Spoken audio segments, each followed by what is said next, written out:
Okay, that one's live. Got to go over to this one.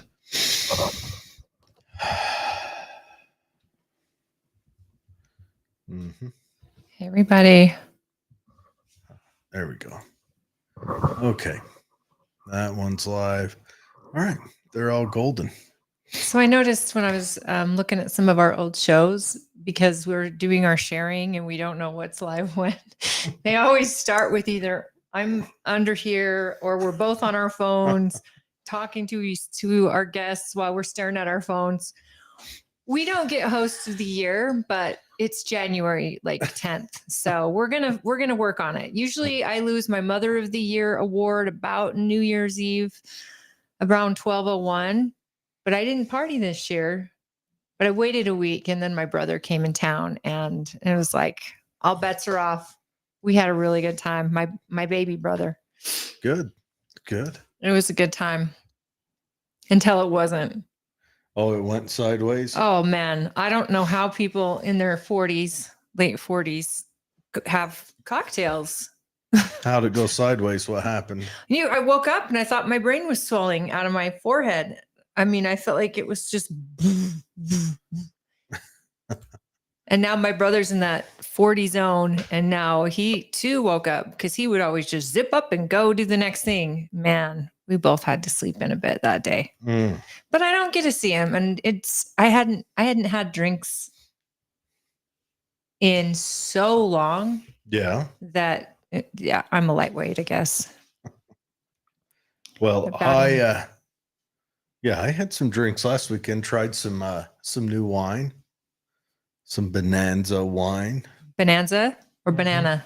Bonanza, like the old Western. I think it might be named after it. Excellent. So, what'd you do? Where'd you go? Just down to a friend's house. It's always nice when you're close to home, Yes. and then you don't have to drive, or if you do, someone's driving you. And it's just, I'm not a drinker. Yes. So for me, it's a very special occasion, and man, my body punishes me for that. But I don't get drunk though. I usually refrain from tuning that up. Some days you do, and you have on this show, actually. No, well, I guess if we define what drunk is to you versus me. But I love it. To my baby brother, Jake, who's hanging out in Texas right now with my older brother, James. He's taking care of him after yet another surgery. I wish I was there. Your older brother, the one you went to the wedding for, just had another surgery? Yeah, a collarbone surgery. And collarbonedectomy? Well, my little brother, right before he went under, my brother says to the lady, "It's a sex change operation, right?" And the nurse went, "Yes." Right? And James is like, no. Never a dull moment. So I think that my brother James probably prefers me mother henning him when I'm there to take care of his surgery than my brother Jake, who now sends him into a nightmare. And Texas got snow. They have snow on the ground in Dallas. Really? Yeah. And what's crazy about Texas is like the people don't understand. Okay. In Utah, for us, it's no big deal. If there's dusted snow on the ground, big deal. You don't even think twice. You might have to, defrost on your way to work. In Texas, when there's a light frost, they don't know how to drive there, and they cancel schools. They close down stores because they don't have. Now, 2 years ago, they had like 4 snowplows in the whole state. Yeah, they don't have snowplows. They don't have recovery vehicles. They do now since the deep freeze. Now they own 700 snowplows throughout Texas. And how many of them have snow tires on their vehicle? Nobody. Yeah. And so the night before they expected this big snow, they had salt trucks going out and just putting salt all over the highways. So a friend of mine that lives in Irvine said, which is by Dallas, he said, well, we didn't get any snow, but all the salt trucks were out. And then he comes out of work and there's probably half an inch on the ground, an inch. And they had shut down these major highways. And I'm not surprised if you see how people drive in Texas. They're super fast. There's fast highways that go all over. It's everywhere's a highway, a freeway that connect to connect to connect. It's not a lot of back roads, you know. So it is all high speeds. And when you got people who have never seen that much snow before, plus they have to go in and literally warm their pipes because getting their pipes frozen is a huge problem. And that's what happened that February when, Yeah. Well, they're not built, their pipes aren't built like ours. They're not buried as deep. And well, and, you know, when they had the bad winter a few years ago in February, the big freeze, they were so much of their power was on solar. And Texas got a wake up call. yeah, The home of gas and oil production was using mostly solar and wind to run their state, and they learned the hard way. Guess what? You can't do that. So they've had to flip all of that just because so many people were without power. So many people lost electricity, and then their pipes froze and there was no way to keep them warm. Mhm. So they have to like leave the water running a little bit in the pipes. Yeah, it's So that's a tangent, but, but- that's my family happening in Texas right now. So if you guys live in Texas, hope you're staying warm. It's supposed to be 50 degrees tomorrow, I'm told. So from snow to 50 isn't bad. obviously, well, last night was our first real freeze up here in Tooele. But obviously, the big story right now is what's going on in California. Okay, yes. And our daughter Terribly. is in California, living in Covina, and she's said they haven't had to evacuate yet. There's not an evacuation where she's at, Where's Covina? outside of LA. So she's down there in that. I guess they've got high winds. Oh, and the air conditions are horrendous. Well, they'd have to be. It's all, but the high winds make so the fire is fast. It's extremely fast moving. So 1% contained on one, 0% contained on another, 5% on another. well, it's all thoughts go out to them losing their homes. It's a monumental issues all lined up. You know, Billy this- Crystal lost his house that he's had for 50 something years. You Bill know, Crystal from the old actor one. yeah. Okay. And a ton of actors have lost their homes. Now, here's the crappy part. Actors, that might be different because they may have insurance, but the insurance companies in California canceled everyone's fire You insurance. know why? Because the state was not taking care of the underbrush, and they were not building reservoirs, and they were not doing anything, and they were capped by how much they could charge by the state of California. They put in price controls. So this is, again, here's price controls at work. Bad policy. You cannot, price controls don't work because services don't get delivered when you establish price controls. In a window? Can we? Yeah, it's right there. Is it unlocked? Uh-huh. Excuse me, folks. She's hot. But you put in the price controls, everyone gets to see the side of your dress now. No one can see it. Not in the camera. They did a second ago. But Fashion day, fashion show. yeah. So they put in the price controls, and the insurance companies, and not that insurance companies are benevolent entities and good, but they're not going to stick around. And so they leave, and you're left with no insurance. People are losing their homes. This is the problem we have, folks. We don't have a free market when it comes to insurance companies. Hi, Christy. We don't have a free market, and if they just cut the borders where you have to work within each state, and each state had its own rules where they could just cut all the borders where that insurance companies could cover nationwide, then they could compete. And if you're in a fire zone, living in a state that has they have fires every year, Mhm. and they're always big, right? They're always substantial. Yeah, fast. Of course, you're not going to be able to get fire insurance. It's like getting flood insurance and you live on the bay in Florida. You're going to pay a lot of money to live right where flood zones are.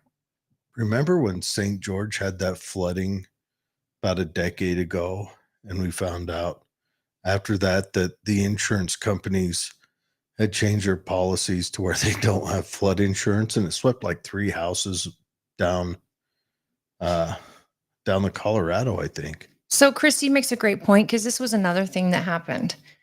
The cutting a lot of money from fire budget is a terrible idea. They have had so many bad fires for years. So cutting that budget is a bad idea with devastating consequences. Yep. Now, the mayor who cut those budgets Mayor Bass. is out of town. Yeah, she's in Ghana. She's in Ghana for inauguration. 17.5 million. Do you remember how much crap Ted Cruz got for going to Cancun? And he's not even a legislator. I think in even Texas. Chris Christie, was it Chris Christie? Is he the big guy from Jersey? Yeah, but he closed everything down and went to his own beach that he had closed down, I think. No, it was also, was it him when they had a storm come through? He caught crap too. I mean, all of them. And, you know, believe me, there's plenty of channels right now that are giving the political hay on this. And I'll be the first to line up and say, and I say it almost every show, California is screwing up. They're essentially not just a single party state, but like a super party state, quite radical. So you're not going to find a good politician there because there's no competition for a good politician. Well, not with a D next to their name. I mean, there's lots of good R's there, but no one will give them the time of day there. Yeah, most of their R's there are anti-gun too. So, but so we don't need to go into the political hay. It's just a catastrophe all the way around. They do need to. California, Newsom needs to sit down and say, we need to come up with a plan to deal with our wildlands, to manage our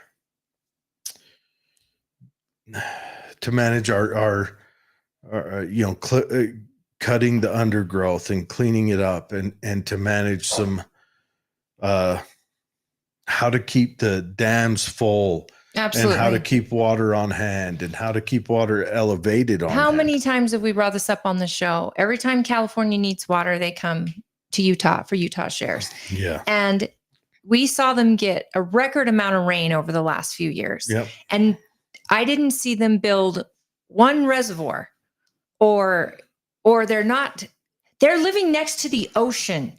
Why have they not created some way desalinization plant to get water, even just use salt water and dump it on these fires? Does it have to be fresh water? Okay, salt water might bring with it its own issues.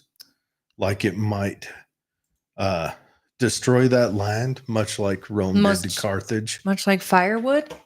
Well, yeah, but I mean, fire's actually healthy for land. I do know that, but they have to cut that undergrowth out. Salt is not healthy for land. I just wonder, remember, if your house is about to go down, I think people would give anything. Sure. And so I just think California needs to sit down and come up with a plan. Their policy is terrible. They are, but they're too busy, with their other boondoggles. I mean, they're building a speed train that is costing billions, and I think they've got like 7 feet built so far in the last 20 years. That makes sense, because everybody loves to travel on mass transit. And I can't wait until their homeless sky rises are built, and then we get to watch real life Judge Dredd happen. I just couldn't imagine being a police officer, and you've got to respond to the 20th floor of a homeless and drug addict and mental problem skyrise. I can't imagine that. I mean, those guys would much rather be dropped into Fallujah with the Marines than to have to battle up 20 floors. I can't imagine being a fire department and going to these, opening up these fire hydrants and nothing coming out. It's awful. and then, hi, Mom. And then to have the people of North Carolina right now who are about to go through another hellacious storm with freezing cold temperatures and a lot of snow getting dumped on them. And, there's a lot of people in the South that are still suffering. You've got the people in Malibu still suffering. And then Joe Biden comes out and says, California, don't worry, we're going to help you rebuild. Like, that's great. Why? Because they're millionaires losing their homes. Well, now the one thing is this might affect California politics because it is the wealthy that is getting hit this time. My question is, did you hear? Gosh, Dave shared it on our news page a week ago. Was it in Kentucky where they got hit with that? Or North Carolina? Maybe one of them where they got hit with that storm a month back or 2 months back. And they said there was the lady out there talking, you still have to pay your property taxes even if your home got destroyed. I was like, what? You know what? When my home was destroyed by fire, Government that is are what so savage. Shocked me. I still had to pay my mortgage and my taxes, which I guess you do. I It's understand still your the property, mortgage, but the taxes, well, but do it's they still your tax you? property. But they tax you on the value of what's not there anymore. Your taxes should automatically plummet because there's negative value when there's a destroyed house on it or a mud slop and your house is down the way. Is that an old one? Yeah. Oh gosh, I'm like, who posted that? I'm waiting to see. Oh, Dave must have shared it somewhere else. Wherever he shared it, he sends me lots of stuff. So I have my prayers and thoughts are with the people of California. Oh, 100%. I hope that all of you are safe. And, at the end of the day, having lost everything to a fire myself, I know that it's more than just stuff. I mean, but at the end of the day, if you got out and your children get out and your pets pray get out, you've won, and it will get better. I just, I had insurance, and even though it took quite a while, a year to get through it all, dealing with insurance, at least we had that. For these people in California that don't have it, I can't even imagine. And yeah, that's just devastating to me. If you're a praying person or any of that, yeah, please tonight send your prayers out to those people in California that are getting hit.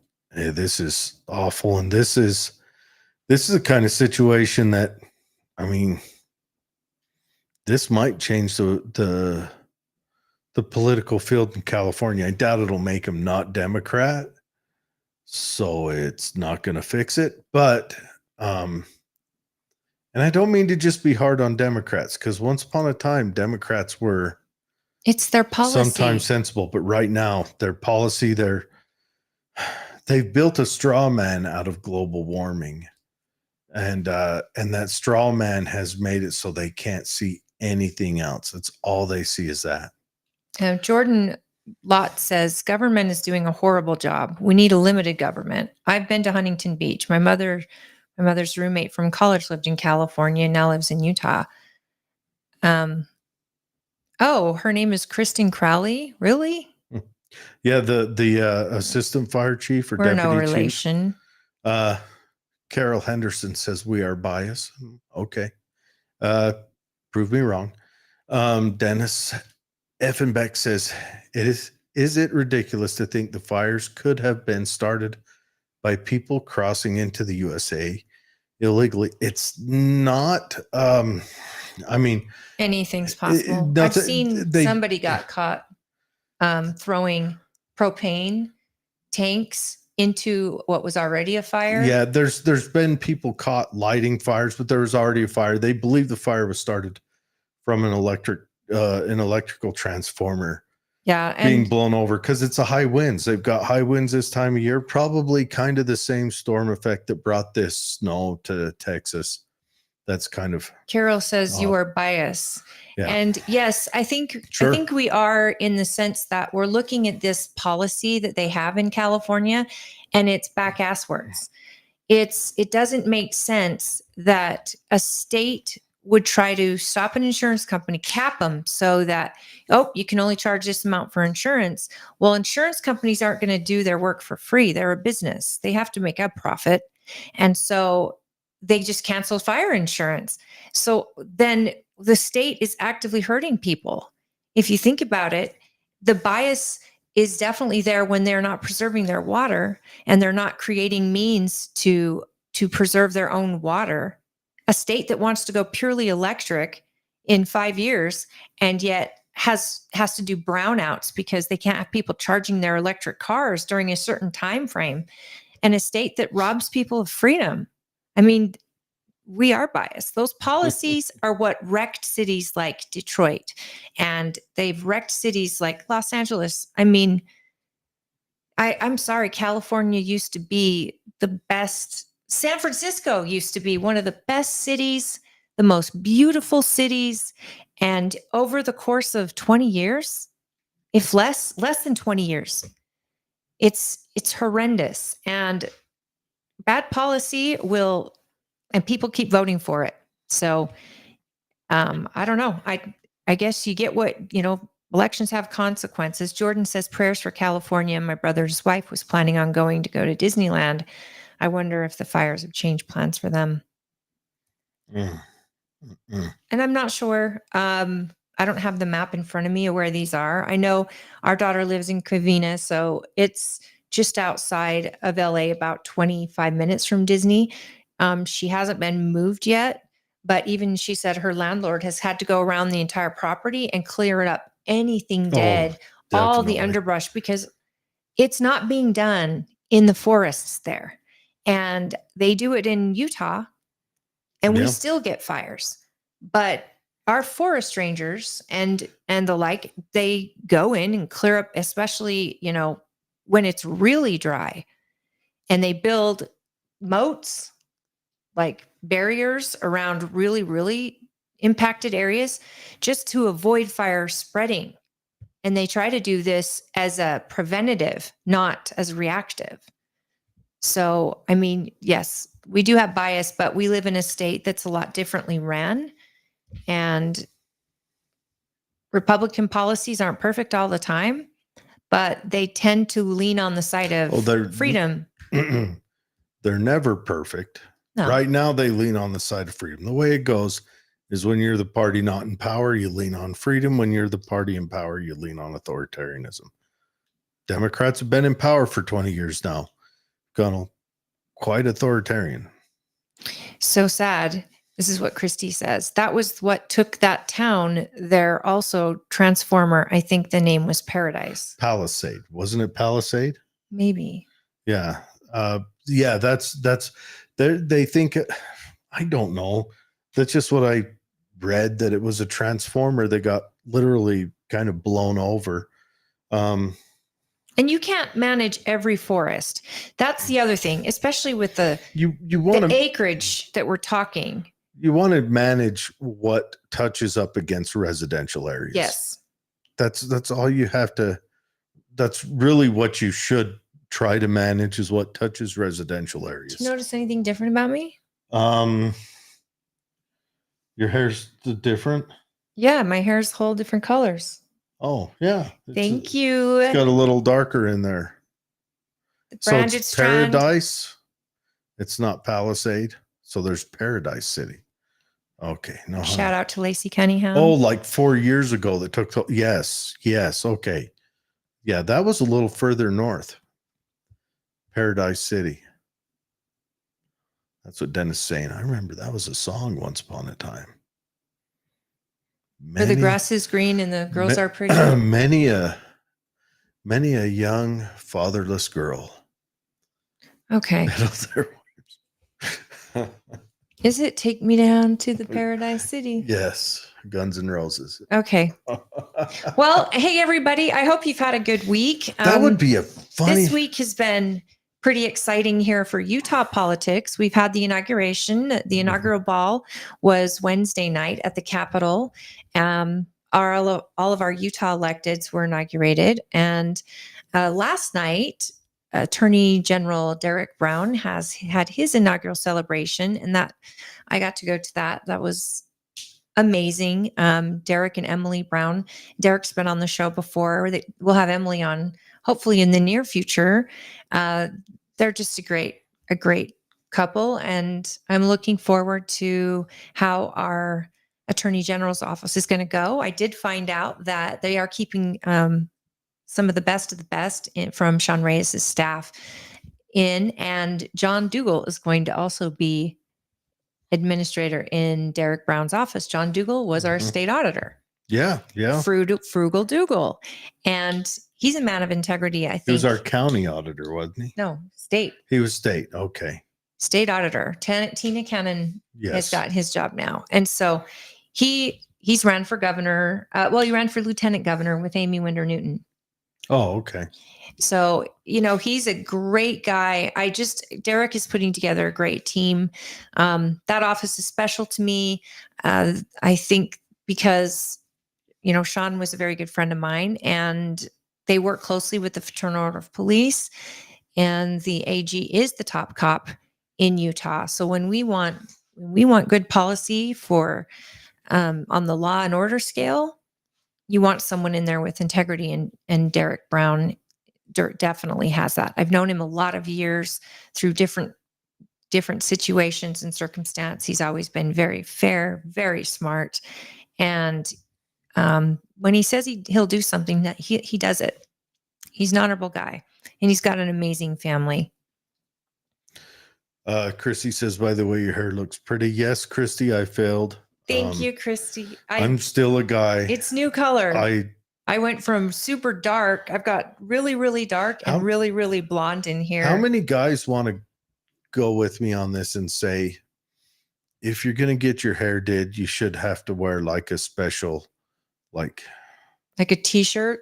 Maybe a hello, my name is, I got my hair did sticker. That's okay. Because guys we just don't notice stuff, I guess. My guy does, but it's usually because he knows I've been in a hair appointment for 6 hours. You've trained him. It takes like 6 hours to color all of this. No. So he's like, well, am I ever going to see you again? I'm like, yeah, but leave the light on for me. But Lacey at the Branded Strand, she's phenomenal. And she's a color wizard. To make these colors I've chosen blend, she's the best. I'm picturing her in a blue robe with stars and moons on it. What? And a pointed hat. Hair. This girl. A color wizard. Jordan Lott says, I guess Senator Curtis met with RFK Jr. for his confirmation process. That will be interesting. Yes, that will. RFK Jr. I mean, if anything, some of Trump's picks are shaking it up. And Jordan Lott says, I agree 100%. I'll bet he's talking about the hello, my name is, I got my hair did sticker. I was talking to Adrielle, and I think you met her. She's campaign manager for John Curtis. Okay. And she's just an amazing person. And I was talking to her last night, and I said, hey, is anything true in the press about Curtis trying to not take Trump's nominees? And she's like, absolutely not. I don't know why the press is going after him. I think it's because he still works in the climate caucus. And the thing about that we loved is that he actually, I swear he's been on our show when he explained, maybe I just interviewed him myself, but he was the climate we caucus, talked about him when he went to Davos or one of those places where all the lizards go and meet and they eat bugs and do whatever lizards John do. Curtis actually got them to see his side. Well, he didn't. He just sat up there and said, look, we can't shut off fossil fuels. It's ridiculous. It'd kill half of humanity before the year's out. And they made him their leader. And when we were in Milwaukee, one of the greatest parties we went to was for the climate caucus. And it's a whole different feel. They're saying, yes, the climate is changing. And we noticed that it has since the dawn of time. It's called weather, but we've gone through an ice age. We've gone through the Dust Bowl. We've gone through all these different layers. But what he's saying is we need to go through them using fossil fuels. That's it. You can't have solar panels and windmills without fossil fuels. You literally need them to run a windmill and maintain them and build them. So I think that this is me personally thinking, but I think what the press is trying to do is make it look like we've got two polar opposite senators. Poison the well. Like we used to. Now, I don't know because I haven't sat down with Mike Lee in a candid setting and said, hey, is John Curtis going to be Mitt Romney? But I have sat down with John Curtis. I do know he supports Donald Trump and the policies that he's looking at. I don't see John Curtis as being someone who is going to purposely go against Trump's picks. I think for the Republicans, they should let him have every single one of his picks. And if they don't work out, then they tell Trump this isn't working out. But I don't think you take a mandated vote of the people and go, yeah, no, we don't think that's a good idea. I think it's pedal to the floor. Every pick that Trump wants, he shall get.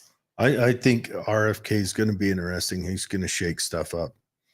Yes, and I don't agree with RFK on a lot of policy, but I'm not asking him to handle climate change and all of that. I'm asking him to bring some sensibility to our FDA, to the food we put in our bodies, to the stuff they're spraying over our heads, to the vaccines. And I want studies. I want to know why our children are more obese now than ever.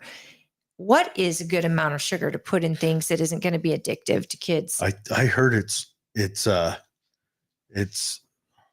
what did they say? It's 4 out of 10 high school boys couldn't join the army right now. Yeah. That is insane to me. I mean, when I went to high school, worse for young. Granted, I went to high school. Jesus wasn't in school with me, but he graduated a few years before me. But yeah, corn syrup is in everything in America. It was rare to have a kid that was too heavy to function. Yeah. And I guess it's super common now. It's common in elementary school. And this is the thing. If you've got a kid who is on the heavy side when they're young, the chances of them getting diabetes and type 2 diabetes is so much higher. And again, it goes back to patients for life. Big pharma loves it and they're trying to get, medications for younger and younger and younger. If we can avoid medications on our kids, shouldn't we? I want to argue this from a different point. I think we need to have better parents.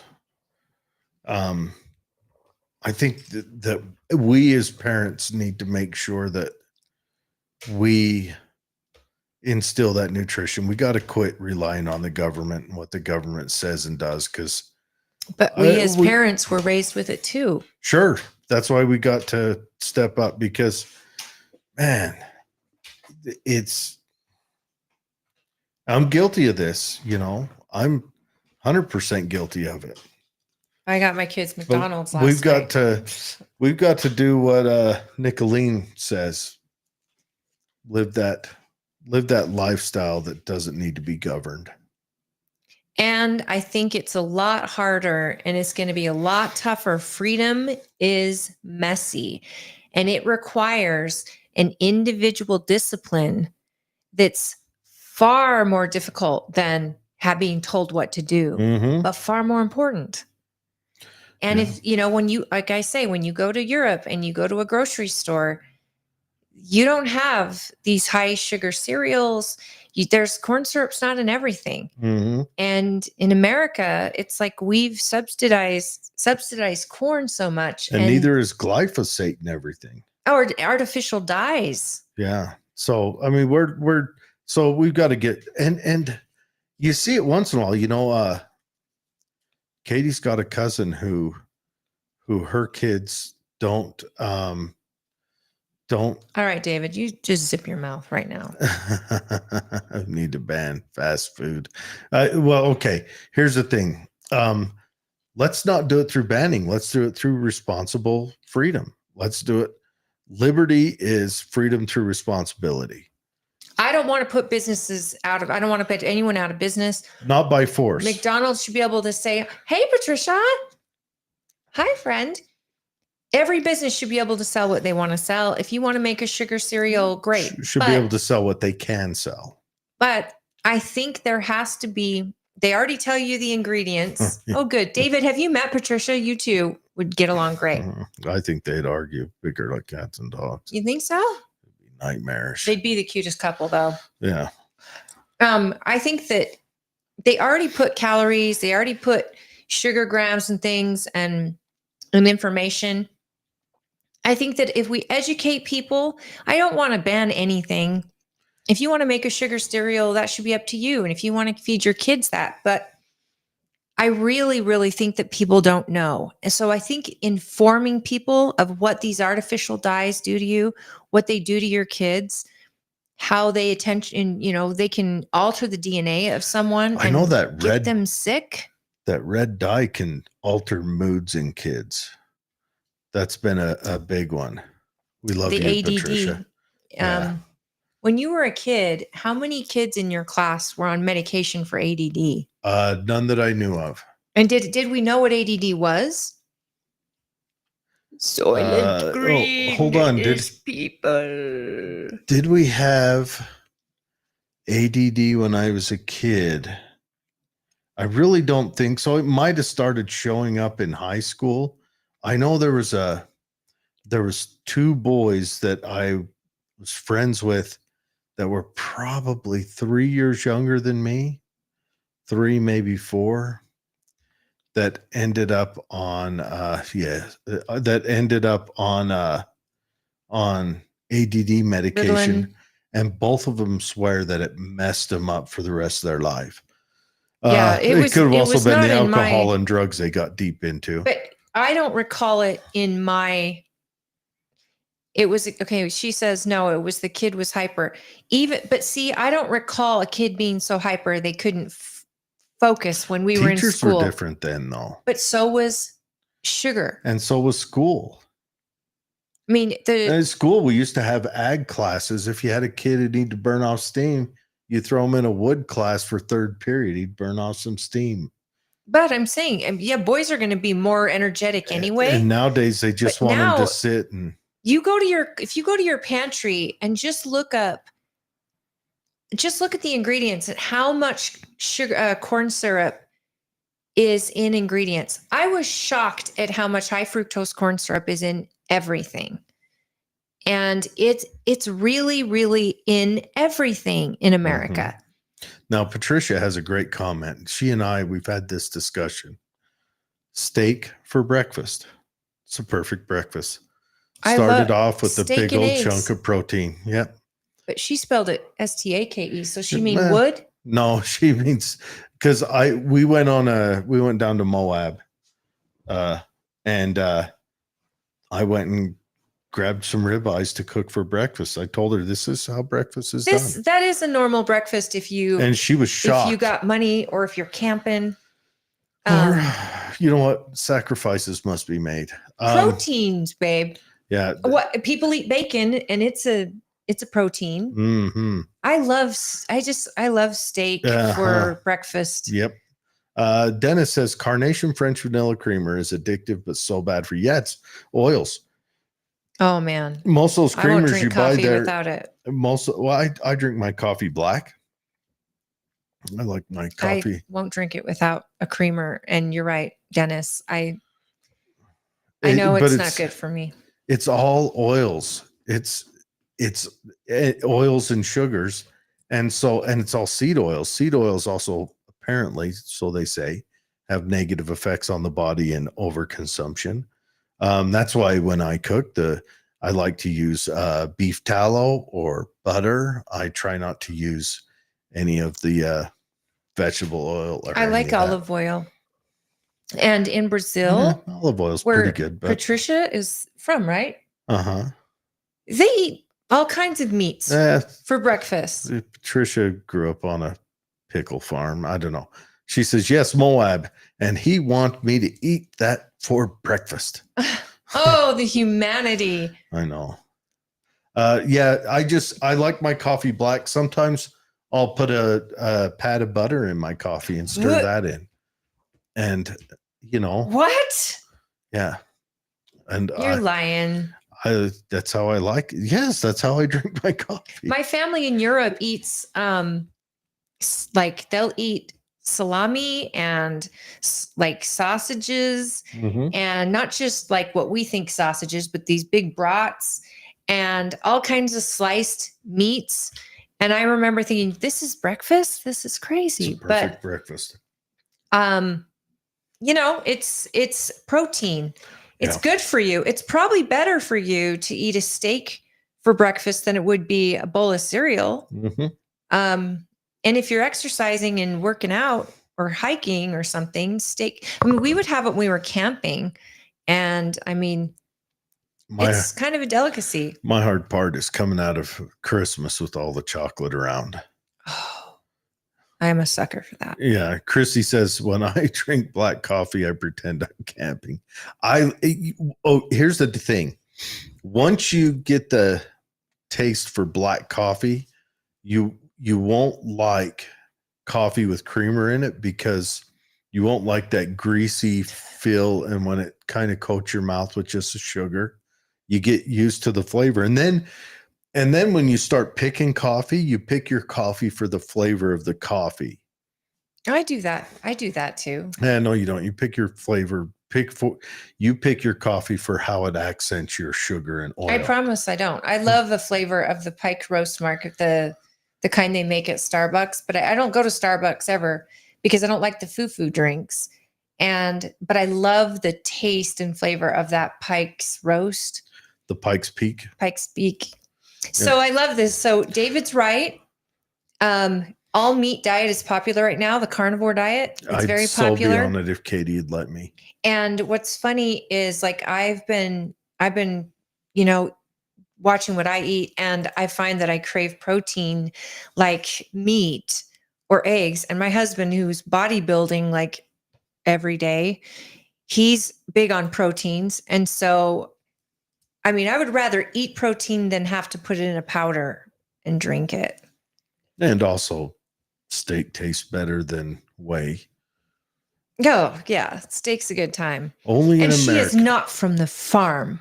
I know that. And you are a princess from the beautiful capital. I want to go to Brazil and go to Virginia. Virginia.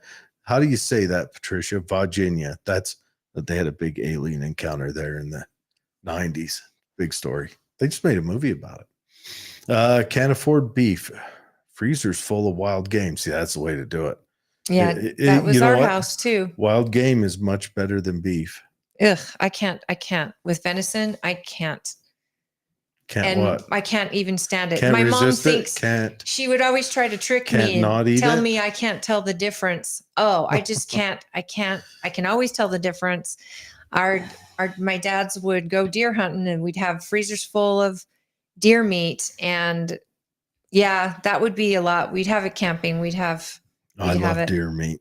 I don't. I just don't. The morning after your harvest is when you have liver and onions for breakfast. Oh, you would have loved my dad. That was his favorite thing. The morning after. And deer liver. That's the one I like. Even chicken fried, Sharon, you know it. You guys tried to fool me once. Chicken fried venison steaks. Chicken fried deer. And they had it processed too by a really nice company, so it was just well done. And I always do my own. It's too expensive, and moose. I'm pretty good at moose. Is pretty good, yeah. I could do halibut. I don't know about salmon, but smoked salmon on the smoker. Salmon is good. You want to cook it a little rare, just like with deer. Any wild game, you want a little rare. I love salmon rare on sushi. I love it. But if you have to have wasabi, so you kill any of the bacteria that's with it. And this is the political head trauma. We didn't introduce ourselves. I'm Holly. This is Jared. And we've just turned into a cooking and judging show because we're so judgy. Elk is very good. Elk is really dry. Here's the trick to elk. You get yourself a Dutch oven, and you get 2 parts elk, 1 part pork shoulder, and you roast them together. And the elk is, you can feed the, Virginia. That's where the aliens come from. Anyways, you can feed the pork to the dog after, but the elk will come out juicy because it's like the juices from The fat from the shoulder. from the shoulder will like sink into the elk deep, and that's the juiciest elk I've ever had.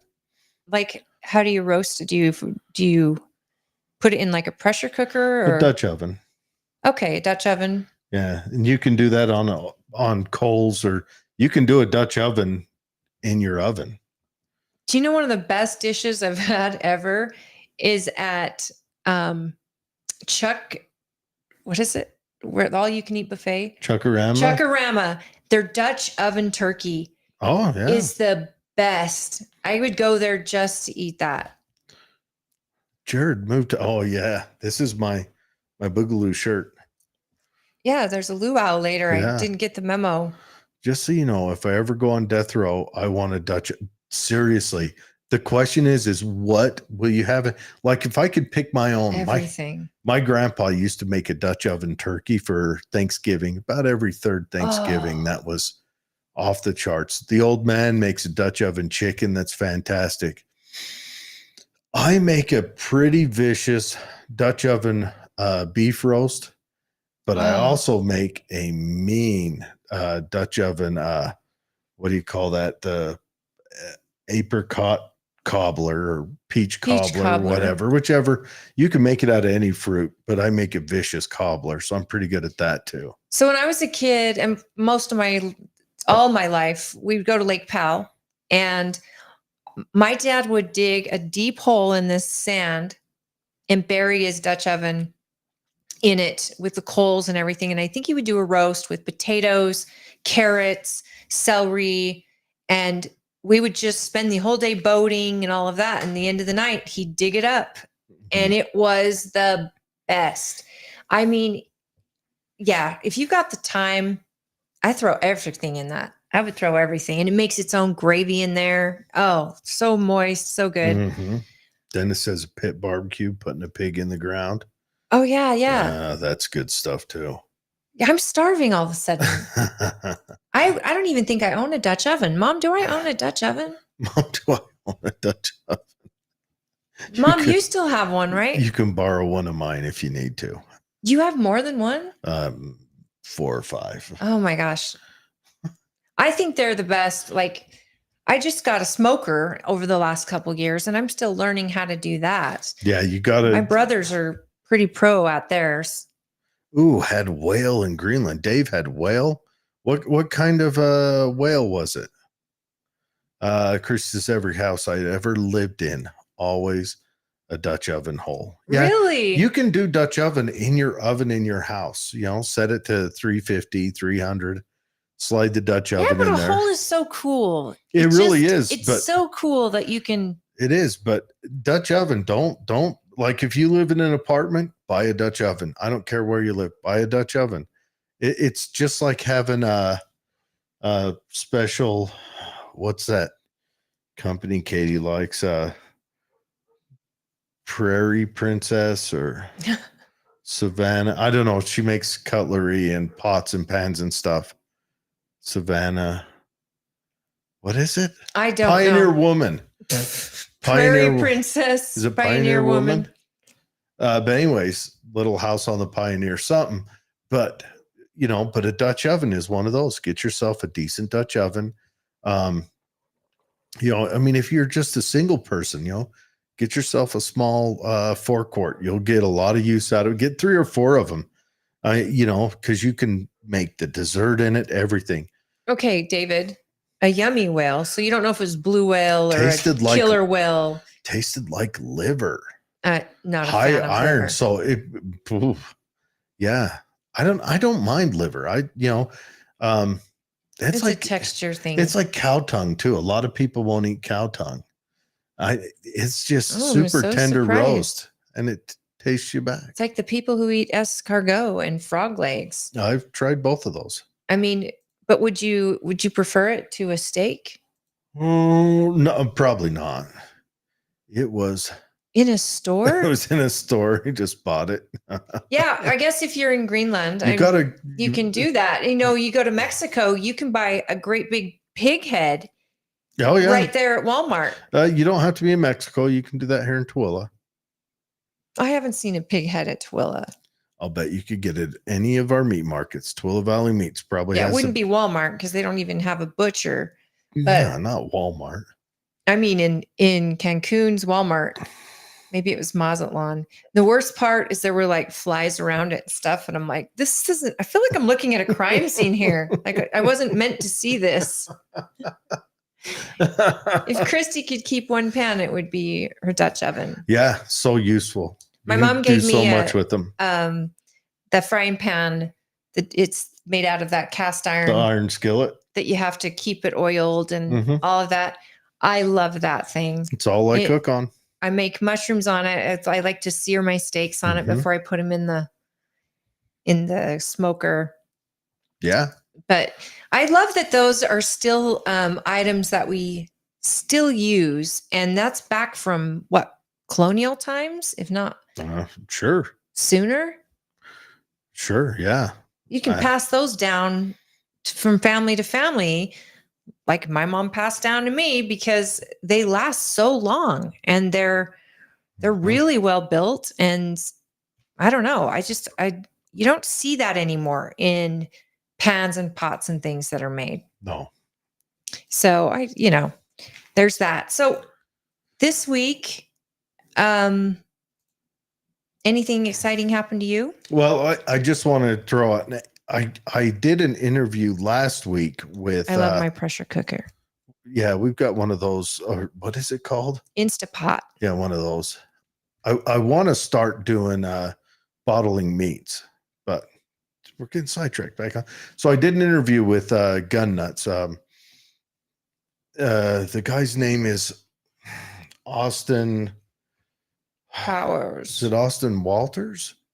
I've got to look it up. But anyways, Gun Nuts.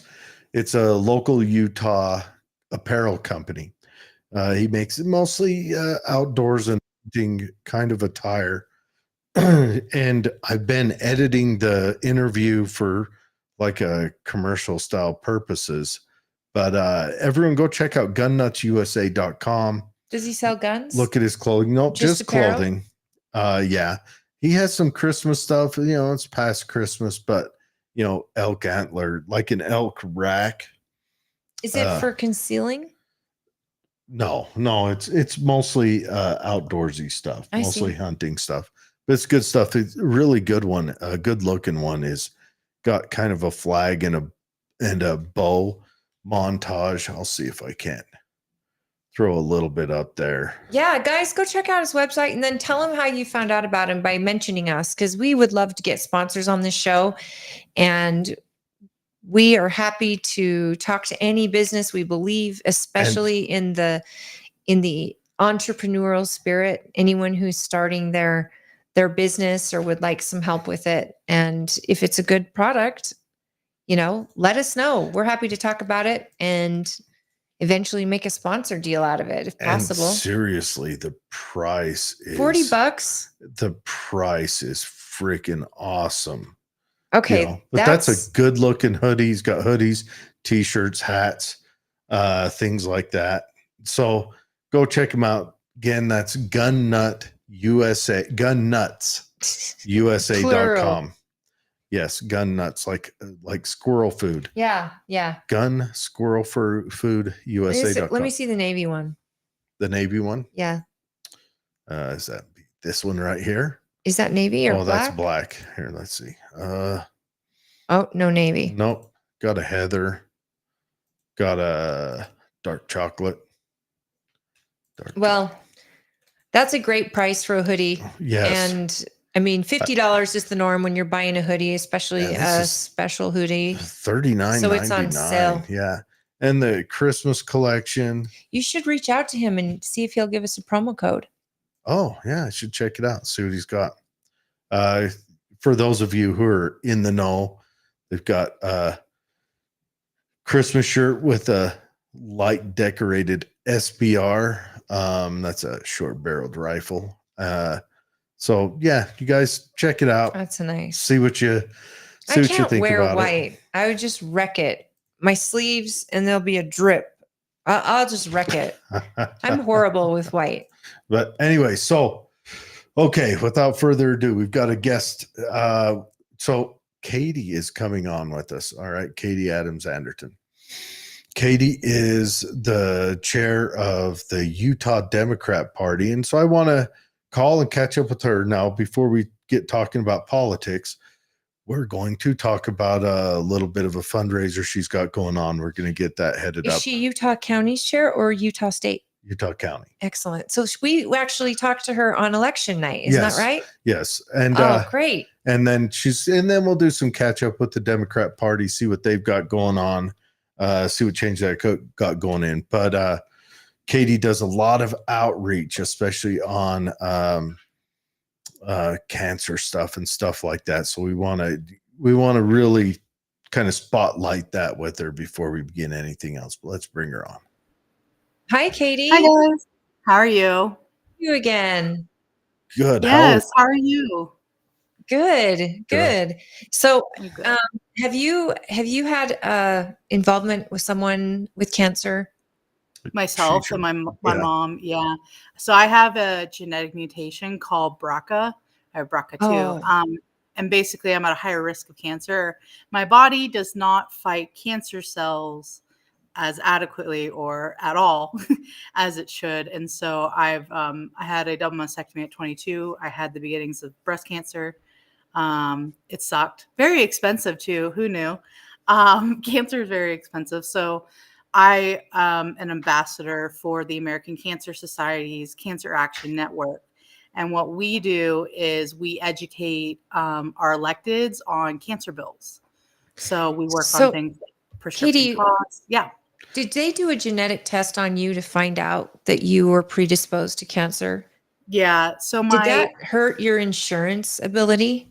No, because at the time the American or the Obamacare had gone through, and part of the Obamacare states that you can't be discriminated against based on your genetic status. Because I was worried a lot of people would avoid doing those genetic testing because I would wonder if they'd have to disclose what they learned in that testing and thereby make it so they can't get insurance, or their insurance prices would skyrocket or anything. And yet I think a lot of people could benefit from that knowledge, but may not have the bravery to do it. It was a really unfortunate situation. So my mom had breast cancer really young, but she got the genetic testing and didn't have it. So she was like, ooh, because at the time they believed that women could only pass it. Well, my aunt, my dad's only sister, she got breast cancer for the second time. First time she was in her 30s, and the next time she was in her 40s. And so my mom went to her. By then we had a little bit more knowledge that could be passed down from the fathers. And she said, can you please get tested? Because my aunt didn't have kids and didn't see a need to do it. So she got tested and she was positive. And then my dad got tested because the insurance company wouldn't test my sister and I until everyone else had gotten tested, and like basically they could prove like a line to us. And so my dad was positive, and then my sister and I are both positive as well. The only time insurance wise that I've had difficulty is health insurance. I had to disclose my genetic status in a health insurance. And it was actually interesting when I signed my, I think it was 20 when I got tested. I went through the Huntsman and such, and they make you basically sign a waiver. And the waiver stated about how I accepted that if it came back positive, that I would very likely not be able to get life insurance. That would right there keep me from even wanting to get that test, because I'd be afraid of that very thing. And that shouldn't be fair, considering it's a genetic and it's nurture versus nature too, because some people get it and their parents didn't have it. Right. And it's unfortunate, but I am grateful to know I didn't. So we think it came from my dad's biological father.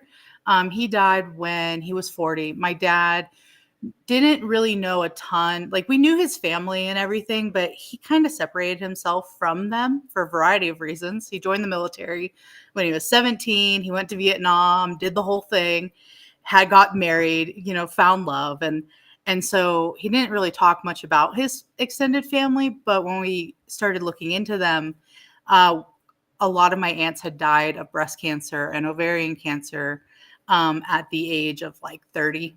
Wow. 32, 35. And I remember reading my Aunt Mabel's obituary. It really bothered me, and it still does. And she died at 36 and had a daughter.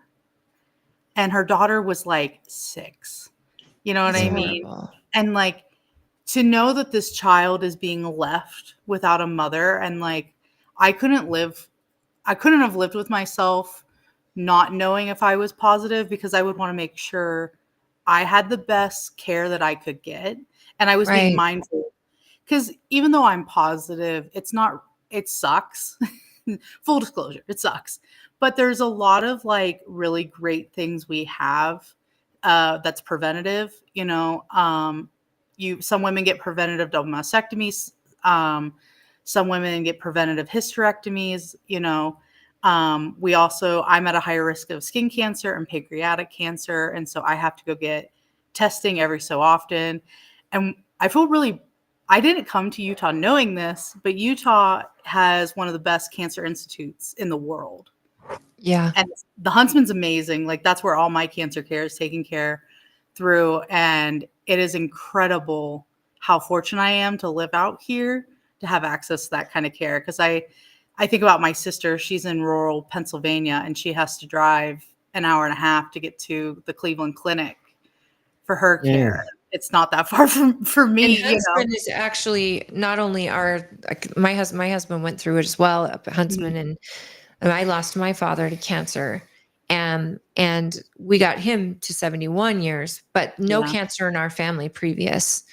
But I can say that people at Huntsman, not only the research they do and the fundraising they do, but the people that work up there are angels. They're just amazing. Doctors, nurses. I mean, even the staff that's checking you in, it's a whole different feel up there. It doesn't feel like just walking into a hospital. You feel like you're walking into family. Yeah. And I definitely agree with that. I had to, and I'm sorry about your father. It's always very interesting too. Cause like, when I've gone up there for certain things, it's like I was up there a couple months ago because I decided to have bariatric surgery. And when I went to a surgeon, they told me no, because of my genetic status. Because when you get bariatric surgery, it reduces the ability to get certain screenings for your pancreas. What is bariatric surgery? It's weight loss surgery. Oh, okay. Yeah. So they didn't want you to, because they can't tell and you've already got a predisposed potential, a higher risk of pancreatic cancer. So you would have to basically sign away the ability, but you would rather have the surgery and feel good about yourself or get healthy than that fear all overwhelming you. You think they would want to do it because, I mean, let's face it, if they aid you in getting healthier, you can fight cancer better, can't you? Right. And that's when I met with my oncologist, because at my highest weight, I was like 450 pounds. So quite a bit. And when I met with anywhere near that now. No, nowhere near that now. I can't believe you got that. You're like really short. I'm very short. Yes, very short. I always like Queen Victoria level of short. We were probably the same height. Yeah, you're like the first time I met you in person, I thought you were sitting down, and no, you were standing. How tall are you? I've got to meet you in person. Like 5'2", honestly. Maybe, I'm quite short. I'm Italian. So you're fiery too. Yes. I'm like full on like Italian citizen and American because of my dad. And like, yeah, it's very interesting sometimes. But 1'5'3", but I'm also short, but I wear heels everywhere I go. But that had to have been a struggle for you, because that's a lot of weight. And lot that of had weight. to have been really, really hard on your body and on your mind and on so much. Congratulations. Thanks. You look Yeah. great.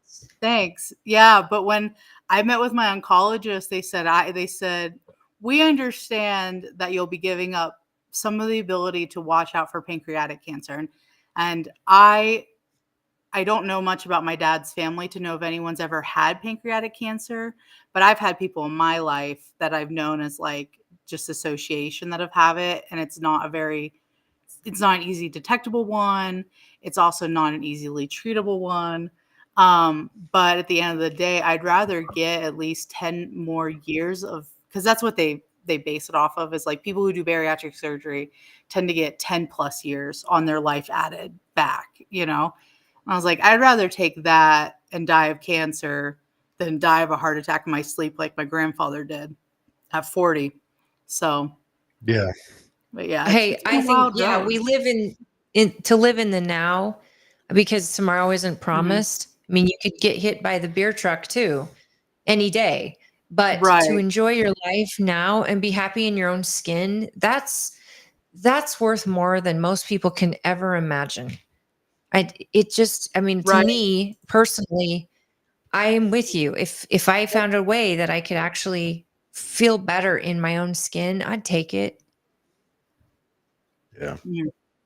Yeah, because it's definitely it's crazy to go through this path. And like the weight loss surgery, Jared can tell you, it's been a bit of a nightmare. I got Yeah, sick and I ended up in the hospital. Had some you've had complications. pancreatic problems because of it, haven't you? Is that what it was? Yeah, Pancreatic problems? pancreatitis. So Yeah, and that's a Poor inflammation. girl. yeah, I had pancreatitis. Yeah, So I but remember when we I were lost too talking. much weight too. Ooh, go on. Sorry, Yeah. you lost too No, I was much just gonna weight say, too well, and I fast. lost weight too fast. Yeah, I lost 100 pounds in 4 months. Ooh, oh, And the doctor was like, this isn't normal. Were you eating? No, Oh. it got so hard to eat because I get sick so often. Yeah. I was like, I have a bit of a stubborn streak in me, and I'm just like, oh, that doesn't feel good. I'm not doing that anymore. Yeah. And yeah, so I wasn't eating very much. It would make me just sick. And so, yeah, it was crazy. yeah. but no. Your pancreas I'm glad. processes So, sugars, yeah, correct?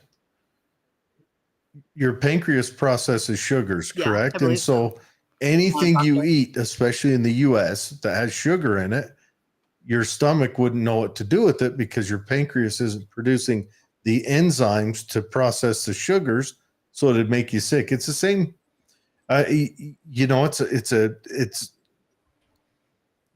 I've known a few people with pancreas problems for other reasons, but yeah, it tears them up bad. I couldn't imagine. The beginning of our show, we were talking about how much sugar is in food in the United States and how, high fructose corn syrup is in everything. Yeah. So many things. So that even if you were trying to eat healthier, there's sugar in everything, Mhm. unless you're cutting it right out of the ground and eating it. And I know with those surgeries, it shrinks your tummy down so much that you can barely eat anyway.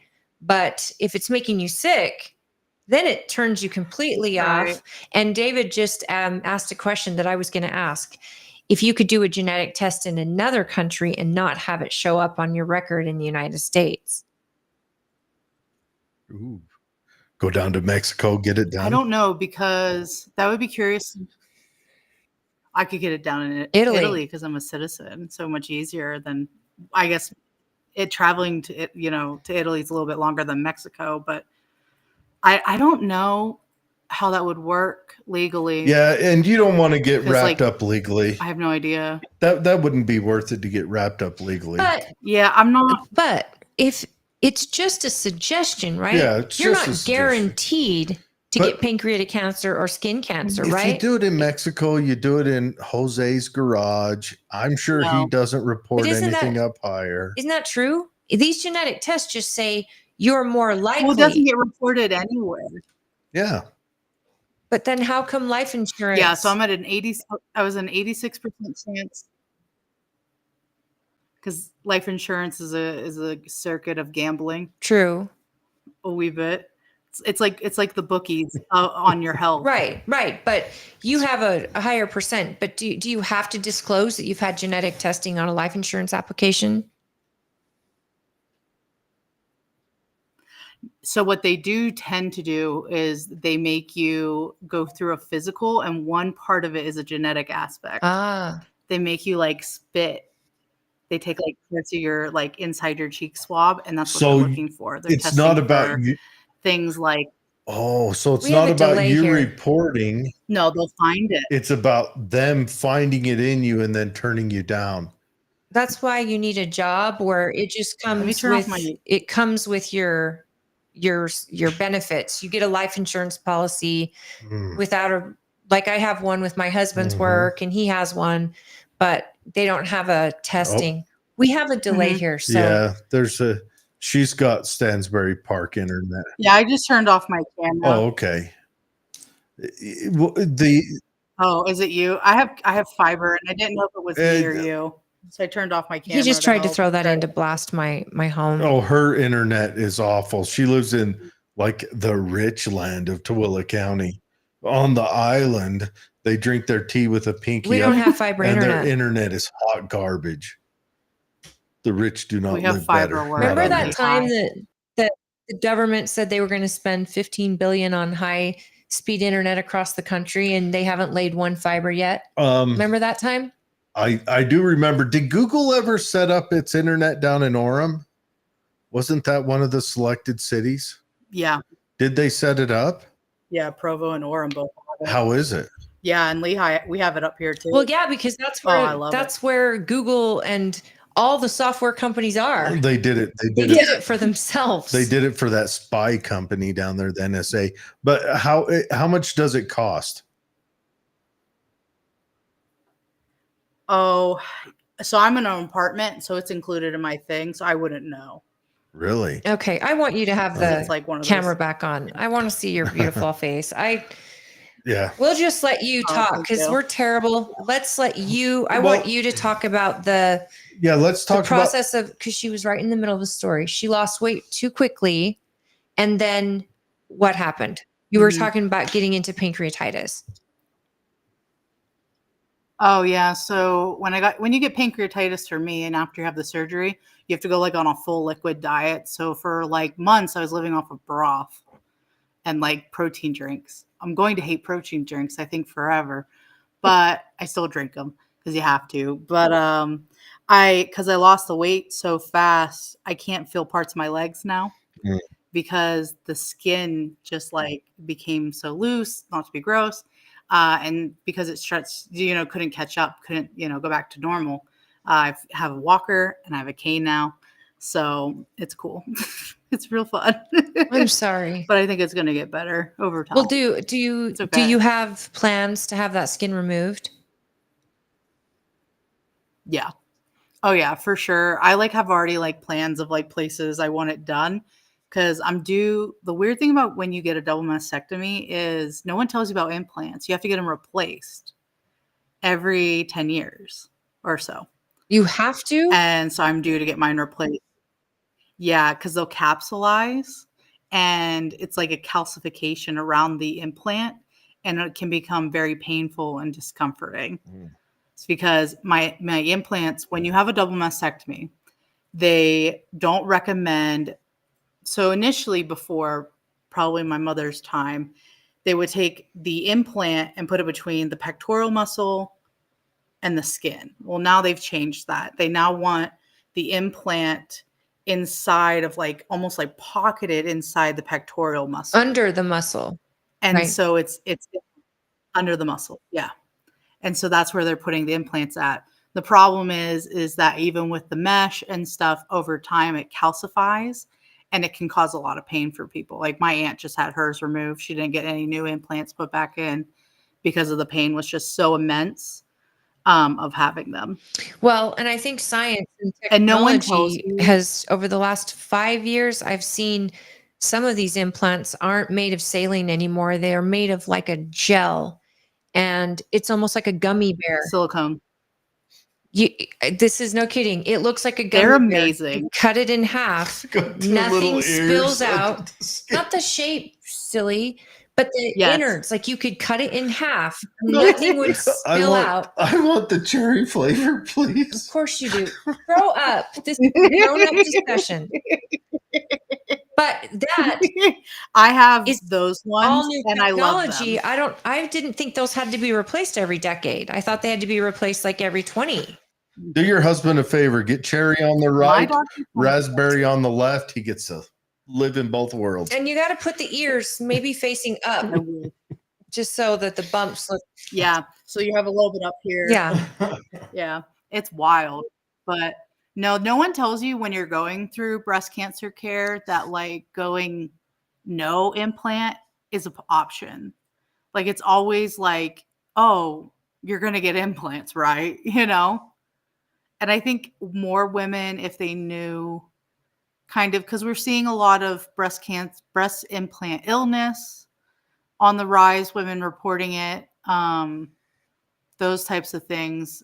I think more women would probably go flat, but I think society wise, I think there's a little bit of hardship to do that. I bet. And it's hard enough on a woman to imagine losing that body part. And It probably depends on where you are in your life. Right. If you're already married and that's a discussion you and your husband have, probably makes it a lot easier. If that's the sad thing, it probably depends on where you are in your life but it comes back to Mhm. of that feeling good in your own skin. yeah. If you feel good knowing it's out and you don't really need to add anything, then that so be it. But a Yeah. lot of women Mhm. don't feel good. I can't imagine being in my early 20s and being Yeah. like, wait, what? Like I Well- would just that must have been really difficult. It was really hard on two fronts. One, my dad reminds me I wasted him money because I had a boob job at 18. Oh. And I didn't do implants or anything, just like normal. You know, it was a little bit not the right size. And so I asked my dad for my parents to let me get surgery before I got married. So I was able to do that at 18. They were really good about that. But my dad reminds me now I waste money. But I think the biggest thing for me at the time was I think a lot of women, maybe it's not all women, but myself and some other people I know, we relate femininity to this aspect of our bodies. Do you know what I mean? Like it is a Absolutely. way that like for mothers for centuries we've fed children and we've, done these certain things. And it's a hard thing for a lot of women, myself included. Absolutely. Well, we are the only mammal where the female has its mammaries on permanent display. So it has become a part of humanity. What does that mean? Yeah, I think about We're the monkeys. only mammal. Monkeys at the zoo, they might fight you on that. We're the only Because men mammal. have nipples too. Yeah, but we don't have the mammaries. We don't. I mean, unless Men. we eat awful. But the female has its mammaries on full display all the time, whereas other mammals they come and go. But it's a part of. Yeah. They believe, because maybe we lost our scent, that we stopped smelling as much, that we turn to more visual displays of. Much like the birds, the men grow facial hair to show that I'm a male, and the women grow hips and chestises. And I think it's a lot deeper than that. Well, I think it's the femininity, yes, but yeah, being a mother and feeding your children. But as a woman, it's your body part. It'd be like asking a man to remove your I don't know, the muscle in your arms that Yeah. it gives you strength and everything else. I think women feel very feminine, and I don't care what size they are. I think a woman can feel feminine without any, but it's that very, very I agree. inner, it's that feeling good in your own skin. And whatever that looks like is up to the Right. individual female. But I do think it's a very Yeah. important body part. And, it's very personal. So I just can't fathom you making a decision like that at 22, you said? I can't fathom that you had to make that Yeah. decision. That's heavy. Yeah, that's amazing. A lot of tears. A lot of tears. I was newly married, my husband's a saint. He is. I've met him. Because it was, yeah, he's a saint. Like my husband is one of the most patient people I've ever met, and loyal and kind. And for him to just, there were many tears, but at the same time, it's like, do you want to be around longer? You know what I mean? Like, how much is it worth it? How much is that worth life? And I haven't noticed much. It's a bit changed in the beginning and lots of therapy that I think anyone in those situations as young definitely need. Mhm.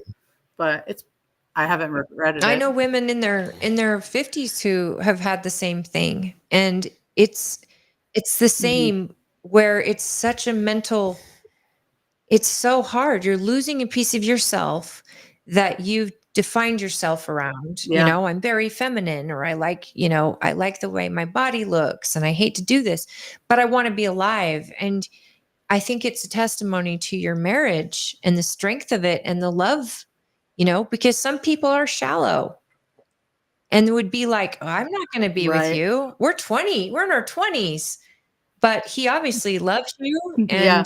and wants you around for a long time. And so good on him and good for you, because that's Yeah. really, really tough. Yeah. So I want to talk about this Yeah.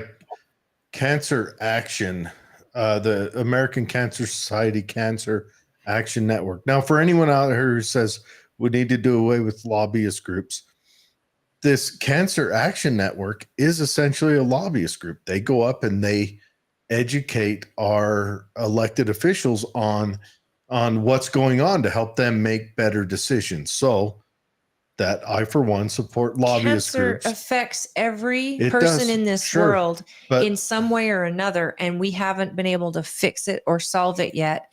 And I want big pharma focused on curing cancer. Like, if they're going to do anything, let's cure cancer. It's been around so long. So if it takes lobbying every single day up there to remind people, because man, once you lose someone to cancer, you just think if this could have been stopped, if this could have been prevented, if there was a way to save them, I'd give anything, because people are that important. yes. And and the nice thing about when we go up to the Hill too, and we discuss what's going on, these are real people. And what's so in kind of beautiful, but at the same time still sad, cancer affects everyone. It doesn't matter if I go to a Democrat representative or a Republican representative, or what party the advocate is from our Cancer Action Network Day. If they're a Democrat or Republican, it affects all of us True. in some way. And especially in Utah, where we have downwinders, you know what I mean? We have the coal miners. Like, our state has a lot of cancer, you know what I It's mean? true. From just different aspects. And it's, and it's crazy. So when we go to the Hill, what's really nice is you're able to talk to your elected official. And what's really great is it's a good moment if you've never ever gone to the Hill and like talked to your legislative about something that's really important to you. This is a really good time to do it, because we train. I have been in politics, I think, since the beginning of dawn. I might have known Adam and Eve at this point for how long I've been involved. And we go up there and we train people how to like talk to them. Right now we're working on potentially, not like advocating for some bills that we think, or even talking about bills that we might not think will be helpful to us. And we're just waiting to see what those bills might be closer to when session starts. We have a really good team that's looking into some of them right now, but we'll have more information as closer we get to it. But last year, what we did was like prescription drug costs. You know what I mean? In this country, prescription drug costs are very expensive. We have an individual with us. She's a retired school teacher, and most of her income goes to a cancer medication on a monthly basis that she has to take, you know? And it's like, she's a wonderful human being. And it's like, okay, does she give up taking this cancer med or paying for rent? Who wants to make that life decision? You know, and it's so hard. When I worked in bankruptcy, we had a family. Their son was very young. He had cancer. And this was what started my fanaticnism about cancer medical costs. Was he had cancer and he was 8 years old. Mom and dad were trying everything to keep their son alive. And they would do any treatment they could find that would just give him one more year or even a month or whatever. Yeah. They ended up with, I think it was like $2.8 million worth of debt. And I remember doing their bankruptcy, and it was all medical debt. The only thing that wasn't medical debt was his funeral costs. And I remember thinking to myself, and their son died at like 12 or something. I don't remember how old he was. And they said, how do you tell a child we can't keep putting money into you living longer? You don't. Because it's going to wreck us financially. No. And it broke me. Like, I remember devastated. And that has always really affected me, especially when it comes to prescription costs and treatment costs. So I think, you know, when we do stuff like this, we keep in mind and these families that are fighting for their kids. You know, cancer is not just an older individual disease. It's a young man's disease too, you know, and woman, whatever, you know, and that's the hard thing is babies born with it. Yeah. You know, and how do you tell the parents? Yeah.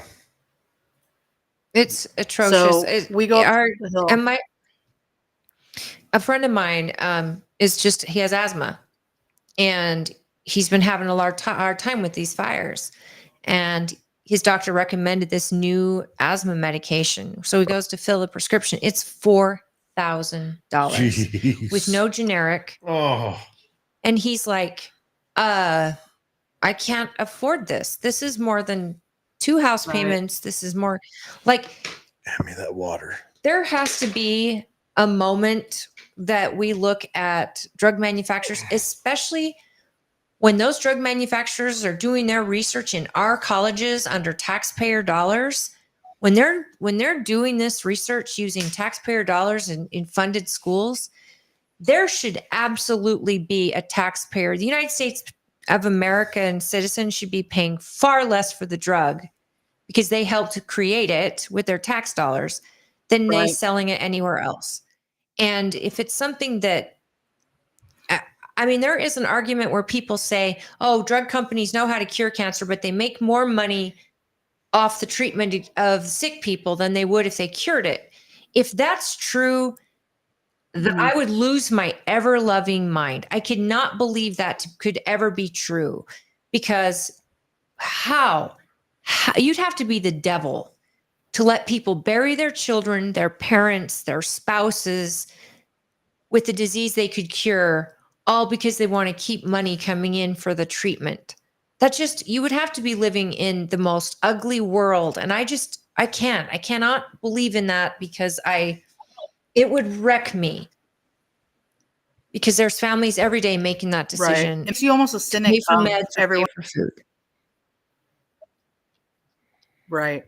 And it's such a hard thing too, because like I think a lot of the times in America, we get this idea of like people who are in debt outside their means. But I think I was in bankruptcy, and I kind of had that opinion growing up where I did. You didn't really, I shouldn't say that, but definitely had some ideas of what people got into debt to and like what finally made them go out of bankruptcy.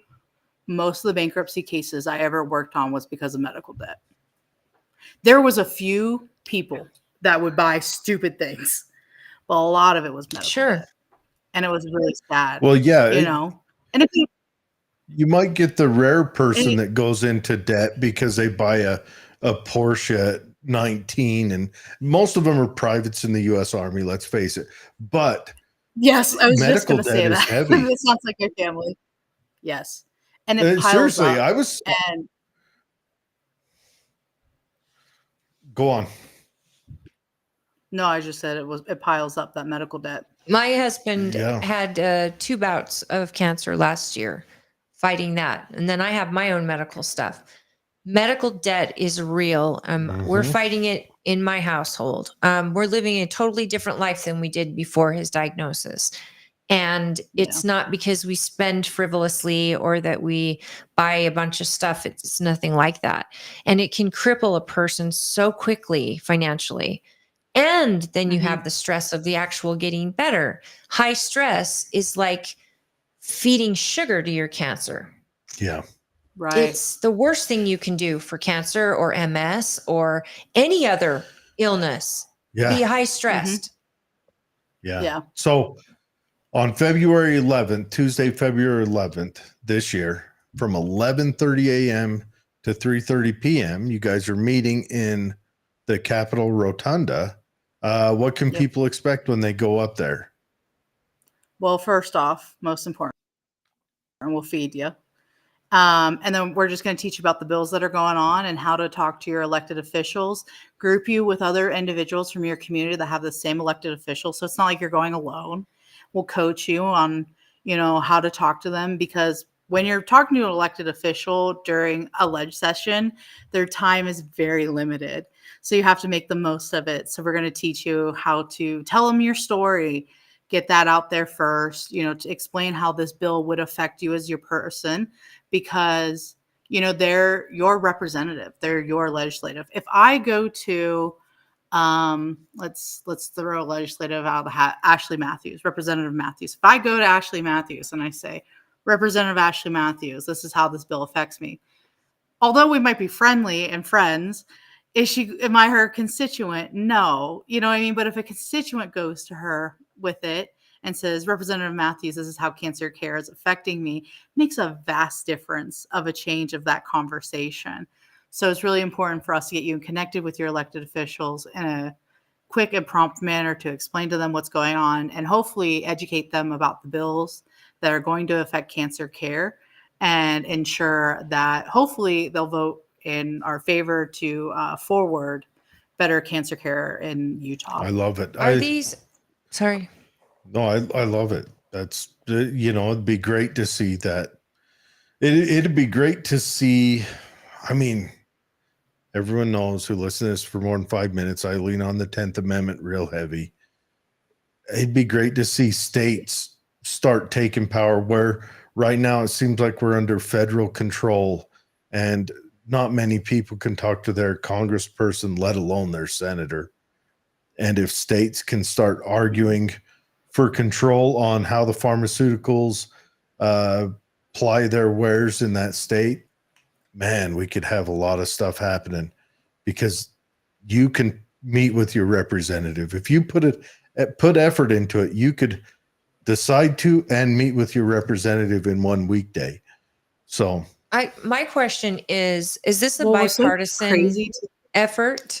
Are there a number of bipartisan bills, like there's Republicans and Democrats putting these bills together, or is this one Democrats put this bill up and they're trying to get bipartisan support? No, so we do bipartisan. The last we had Representative Kira Bricklin, I think that's how you pronounce her name. Bricklin. She just resigned because of her parents being sick. She was a big advocate for some of our bills. Representative Curtis Bramble, I think he's a representative, not a senator. He's been a big advocate. So the American Cancer Society is completely bipartisan. So what we ended up doing is we work with either Democrats or Republicans just based on the nature of the bill and who's interested. represent or Senator Todd Weiler. He's helped us a lot. There's some Democrats too, like Representative, or no, she's a senator, Senator Dr. Plum. She's a physician, and so she cares about certain things. She's been very helpful. Same with the Honorable former Representative Rosemary Lesser. She's a Democrat, but she's also a physician who did obstetrics. So, we have a really good bipartisan support from both sides of the aisle when it comes to this. Because like I mentioned earlier, cancer is non-discriminatory of what party you're in. So Yeah. all these True. people have been affected by it some way. It doesn't care. No matter how much you wish it did, it doesn't. So that's a Tuesday, the 11th, Yep. at 11:30. And where do people meet you? Just in the rotunda, or is it in the lunch area? Yeah, so you're going to want to register on our so you're going to want to register on our website. Just make sure we have enough food and those types of things, and we're prepared. But once you sign up, you'll just meet us. You'll find parking, hopefully, at the Capitol. you And may find you'll it a just, ways down. Or so- take a walk. It'll be a brisk day, but it's a Yeah. beautiful area. Yeah. I take Uber. I will happily drive and ride an Uber there. But you just you meet us in the middle of the rotunda. We're all there. We have signage. We do like a giant one of those really pretty backgrounds. People can take photos and stuff. And then we have some really great speakers as well coming, to discuss with us kind of where the organization is headed. Do you want people wearing maybe their person's name or a ribbon or something personal with their own personal touch, or do they give you a T-shirt to wear? How should they? We have teachers this year, so it's pretty casual. If you want to wear jeans, if you want to wear black pants, tennis shoes. I recommend comfortable walking shoes because you're going to be walking around a little bit. But we give T-shirts, as you can see here in this photo. This was last year. We had Utah T-shirts made, and we'll be doing something similar like that again this year, which is important. Why also to sign up, just make sure we have your T-shirt size or just have a good amount. Yes. So, and that's www.fightcancer.org. And you go right there. Also, there'll be a direct link in the show notes here. I'm also going to share this website to our Facebook page, and go up there, sign up if you're in Utah. And if you're not in Utah, look for the Cancer Society in your local state. Get in there. I think I don't see why anyone wouldn't support this. You working that day? I don't know. I have to It's a look Tuesday. at my calendar. But My schedule. We should go. I took off. If I can make it, I will be there. I like to come to your stuff anyhow. I'd love to be there. We've got a new Yeah, freshman, I love that. new freshman Representative Nicolene Peck, who's been on our show a few times, who's big into Yep. health. And I know that she's always got a listening ear, especially when her constituents are around. Mhm. And Bridger Bollender is our representative, and our two senators, Thatcher and Sandel. So I would love to go. I'm going to put it in my calendar. I'll register to sign up right after this. Is there a cost to cover food or something? Nope. We take care of it all. Wow. But if you can make a We do donation, fundraising through the year, and so make a donation to the site if you can. So we're really, we're really excited to have everyone. It's a great time.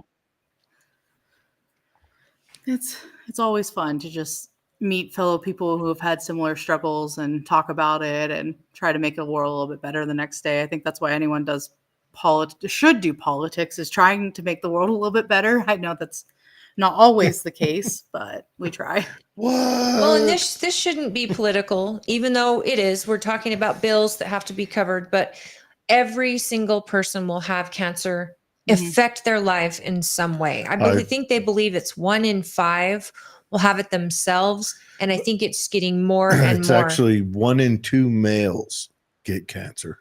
Prostate. Yep. 1 and 2. I lost an aunt and 2 grandfathers to cancer. I have an uncle right now who I'm close with who's fighting cancer. Girlfriend's father had cancer. Everyone, it touches everyone. It really does. But Katie, it's hot seat time. Are you ready to switch gears? I mean, sure. You always say hot seat, but I don't think you remember. Like, She I'm doesn't not like get a boiled diehard up. No, my she party doesn't. fan. I know, and that's probably because No, because like, go on. well, you forget I used to work for Republicans. I Yeah, used to say if the check cleared, I didn't care where it came from. You know. that's true. And you recognize they're all lizards. We just feed them the bugs. But so Yeah. my question is, now we talked on election night, and it was shocking to me as well. Election night was pretty shocking, hmm but we really don't need to rehash that too much. But what I want to ask you is what's the word coming down through the Democrat Party? Are they well, first of all, what do you hear inside the party? What do you think they feel was their losing part of their message? I don't think they know how to talk to voters. I don't know if they know that yet. I Well, don't what think are the they party saying understands, then? because you have to understand, right? Well, you have to understand. So after election night, the DNC fired all of its staff. Uh-huh. Okay. They fired everyone. And now we're in the middle of re-electing a new DNC chair. Uh-huh. The So Republicans did that last time too. you're not going. Yeah, oh, for sure. They do it. And the thing is that I don't know if the Democratic Party yet, like Jamie Harrison just seems to kind of just to be doing one of these. And I don't think we're going to have a clear path forward until we get a new chair. We have a couple individuals about, I don't know. I'm not a big idea of, because like what I think too we hear in the party a lot is, we could say we hear it, like people didn't vote for Kamala because of racism. I don't know if that's true. Sexism, you hear that too. I don't know if that's true. What I think we're taking away from the exit polls, like we lost in like Hispanics. Mhm. You know what I mean? Like we lost in like Hispanic voters, which we should have never done, but we don't know how to talk to the voting demographic. You think about like when Hillary Clinton ran and lost in 2016, right? And you would watch her talk to voters. Hillary Clinton, you can have many opinions about her. She is a very educated woman. And talks to voters, though, she doesn't talk in a way everyone understands. You almost have to have like a PhD in political science to like understand what she is saying. And I kind of wonder with Inside Kamala if baseball that was with the her. same problem you're having. Yes. I don't know about that on It is very Kamala. difficult. What I watched of Kamala is she never had a candid whenever she had an interview, not one time did I feel like she had a candid off the hip answer to any question. It sounds like everything was canned. So I never feel like Kamala came But in through. her defense, Yeah. she literally had 90 days to pull off a presidential Sure, election. but And right now, Biden is going around saying, if it was me, I would have won. I think you're right.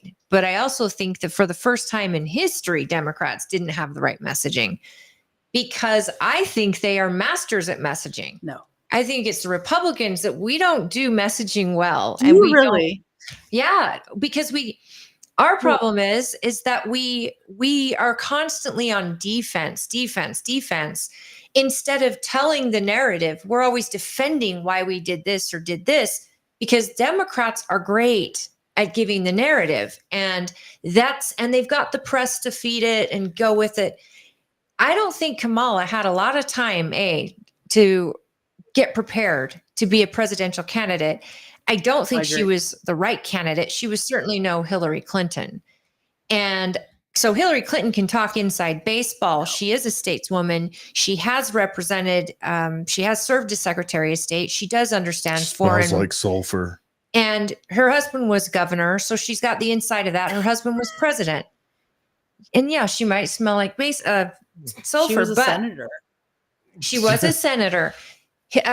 Kamala was never the right candidate, in my opinion. And then for that short amount of time they had to try to sell her, I don't think she had that deep down belief system, because what we saw in her presidential campaign the first go round was very far liberal beliefs that she was spouting, and she had to bring it to the middle to be president to appeal, and it never felt sincere.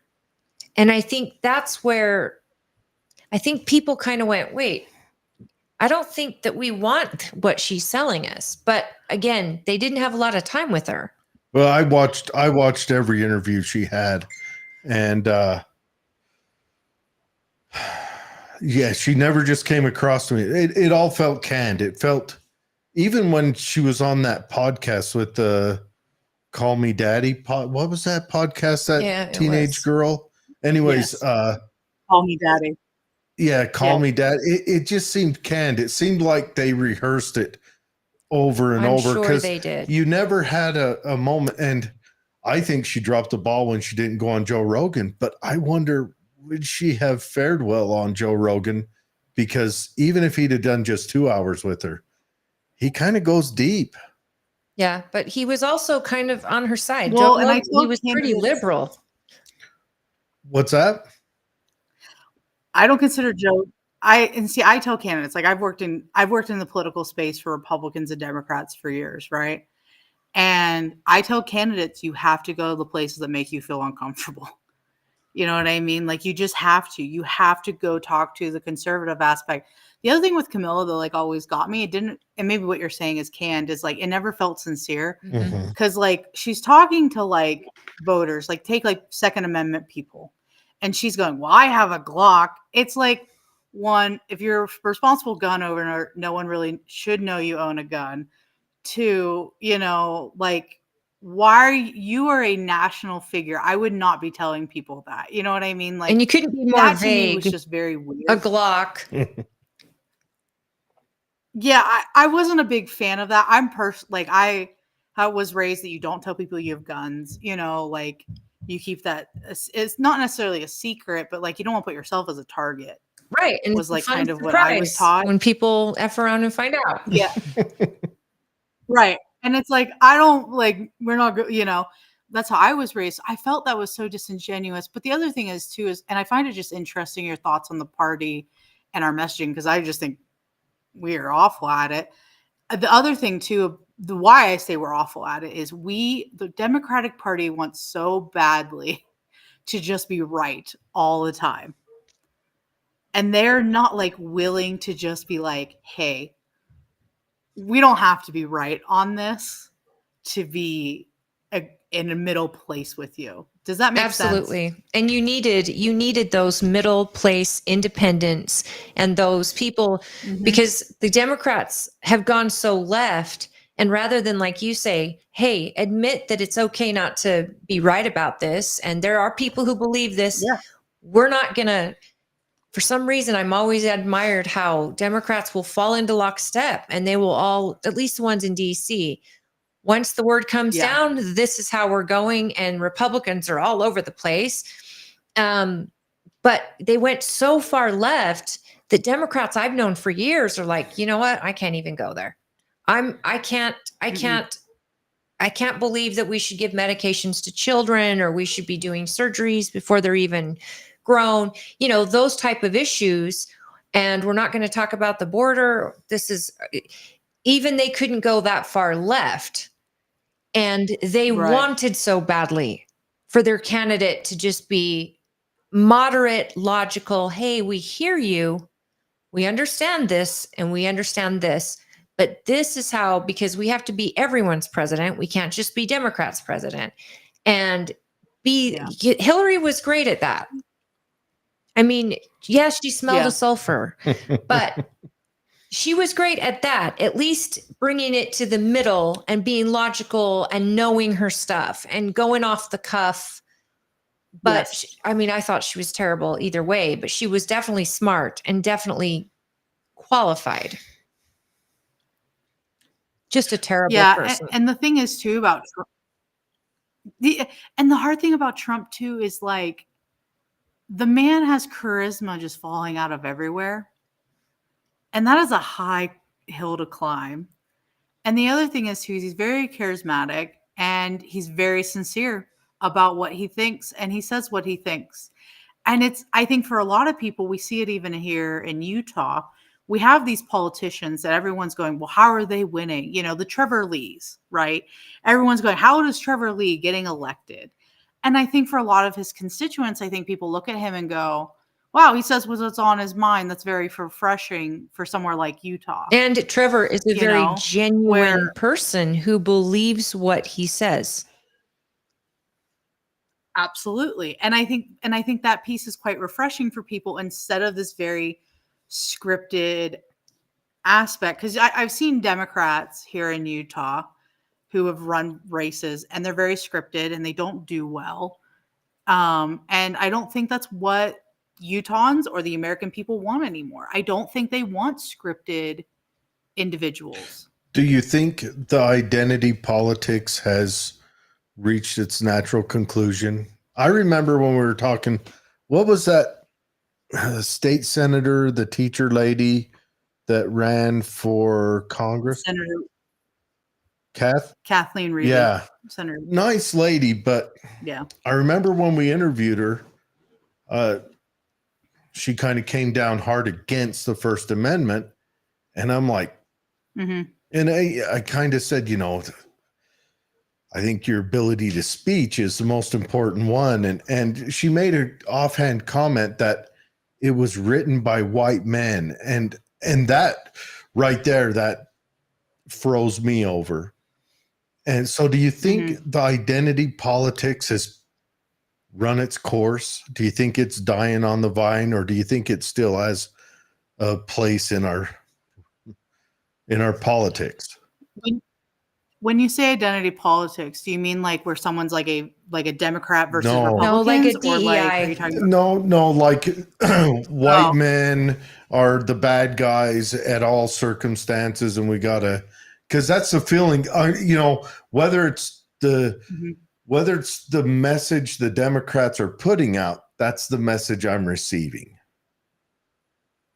Right, and that's definitely something that was quite eye-opening for me, because you take this like, I think the Democratic Party needs to take a look at why younger white males feel left behind by our party. Because, you know, my best friend, he's listening to the show. He loves Jared. Hey, best friend, what's his name? Randy. Randy's a stud. Yeah, he is in the Air Force. He's like 6'4", very white, you know, and we've been friends for years. And he once explained to me, he said, a lot of white men feel like the devil. And I didn't fully understand that until probably more this election, listening to it at large from other individuals as well that I really respect, and going, oh God, we as a party have a problem connecting to these individuals and not making them feel like they're the devil, you know? Because like you can say that in history there have been problematic points. You know, you look at Thomas Jefferson's first writing of the Declaration of Independence to the second, you could tell it was a man that was very conflicted because of the life he was living. Look at what he wrote in the Virginia Declaration. Right. He had a wife who was white, and then had a slave who, weirdly enough, his wife and the slave that he ended up having children with were half sisters. They were half sisters, which is just bananas. And it was a slave he inherited from his father-in-law. Right. And so you have this man, you can see it in his writing. He loves his children. He actually helped free some of his children, his children of the slave. And you look at it and you see a man that is conflicted. And I think that's the hardest thing is with history is we sometimes see things very black and white and not the emotional nature at bay. Am I saying slavery is great? No, it's a terrible thing. It should have never happened. My family was affected by slavery. And I can see where there is still holes from being enslaved. However, we have to be mindful, even as not even mind, it's not a however, we have to be mindful. We also need to understand a little bit in today's world when we're looking at these things to have a little bit of a introspective and almost like inspector mentality when we're judging these individuals and look at things like that, to see the little bit of the Well, where the world back and was forth back hardship. then, where was the world, and how Yeah. were the views, and what did the white men who created the Constitution in the country, what was their intention going down the road? And a lot of them, their perspective on so many things was nothing that we could even imagine now because we have so much information they never had. Well, I truly hope that one day down in the road in the future, there's a day where the argument won't be about the evil institution of slavery, and we can move on to I should say tactile current things. Well, individual character. We can't give reparations to people who weren't slaves from people who never had slaves. I don't know how that could feasibly be in the conversation. And anyone serious who sits down and talks about that recognizes that's the case. It's not something that can be done. But it's like I told my friend, like, how do you explain it for someone like me? My one on my Adam's side, they came from Barbados, and he was a free black. If you saw me, you would never, ever, ever, ever think that. You know what I mean? Like that I had slave heritage, right? How do you give me any form of income? Like, that's crazy to me. But am I saying I know the answer? Absolutely not. I have no idea. And this is one of those things of I have accepted I don't know enough, and I don't need to be right on this. You know what I mean? Because I don't know how you fix this, and I don't know how you go forward either, because I don't know. And I don't know how other countries, you have like Canada, right? Canada has the same problem with the native population. Right. And they had slavery too. And it's like, but their native population and their way of dealing with things, especially with these Indian schools, that killed families, they're trying to figure out kind of the whole same conversation we have somewhat with slavery too. It's true. And in Mexico, there are civilizations way back when with the Mayans. I mean, they sacrificed babies every single month and they would skin people alive. And we're seeing that in drug cartels right now. And it's happening in real time. So maybe the answer is not to punish anyone for history we were not ourselves a part of, but to recognize the danger so it never happens again. And to not create a victimized mentality in any person, because they are individually capable of. I think DEI does the opposite of what other people think it does. I think it tells someone they need help. Without help, they won't get to be what their possibility of being. I think that if we're going to ever fix it, everybody has to start on the same place. And there's no answer. There's no answer, because you can't erase the history, and you also can't punish for a history that none of us were a part of. We all just have to be individuals and to be accountable for how we are today, our character today. I think the hard thing with that, though, is that we have to accept that, like, people aren't born fair and life is not fair. I think about my hometown. someone here in Utah, you could live in the worst place in Utah and you would still be at a better advantage than anywhere where I grew up, Absolutely. right? Because it's real crime ridden, there's problems.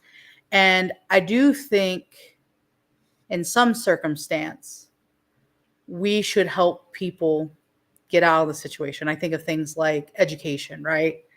You know, I went to school, because my parents had low enough income, I got Pell Grants. You know what I mean? I was able to apply for Pell Grants and get those, and that helped pay for a lot of my education. Do I still have student loans? Absolutely. But I think when we have situations like that, I think the biggest thing, and maybe it's not being explained well enough, is just like, I don't think the world is fair, but I do think if it is extremely unfair, especially if you grow up in places of poverty or there's a lack of education, I do think we should, as Americans, want to make sure the person next to us has the ability to have the best outcome they can get. Well, and that comes with good policy. And there's a lot of, you can't throw, I mean, you can throw billions of dollars into education, but somebody's going to mess it up because it trickles down and it ends up in administrators and it's not getting to students. Well, The look state at- you grew up in might be far differently ran than the state we're growing up in here. well, okay. And Tangent time. You can thank the Democrat Party for the problems in Pennsylvania. That was exactly them offshoring stuff. But it originates with the Republican. It originates with Nixon. Yeah. But it's the Democrats that carried the ball from there on out. You're right about all that. I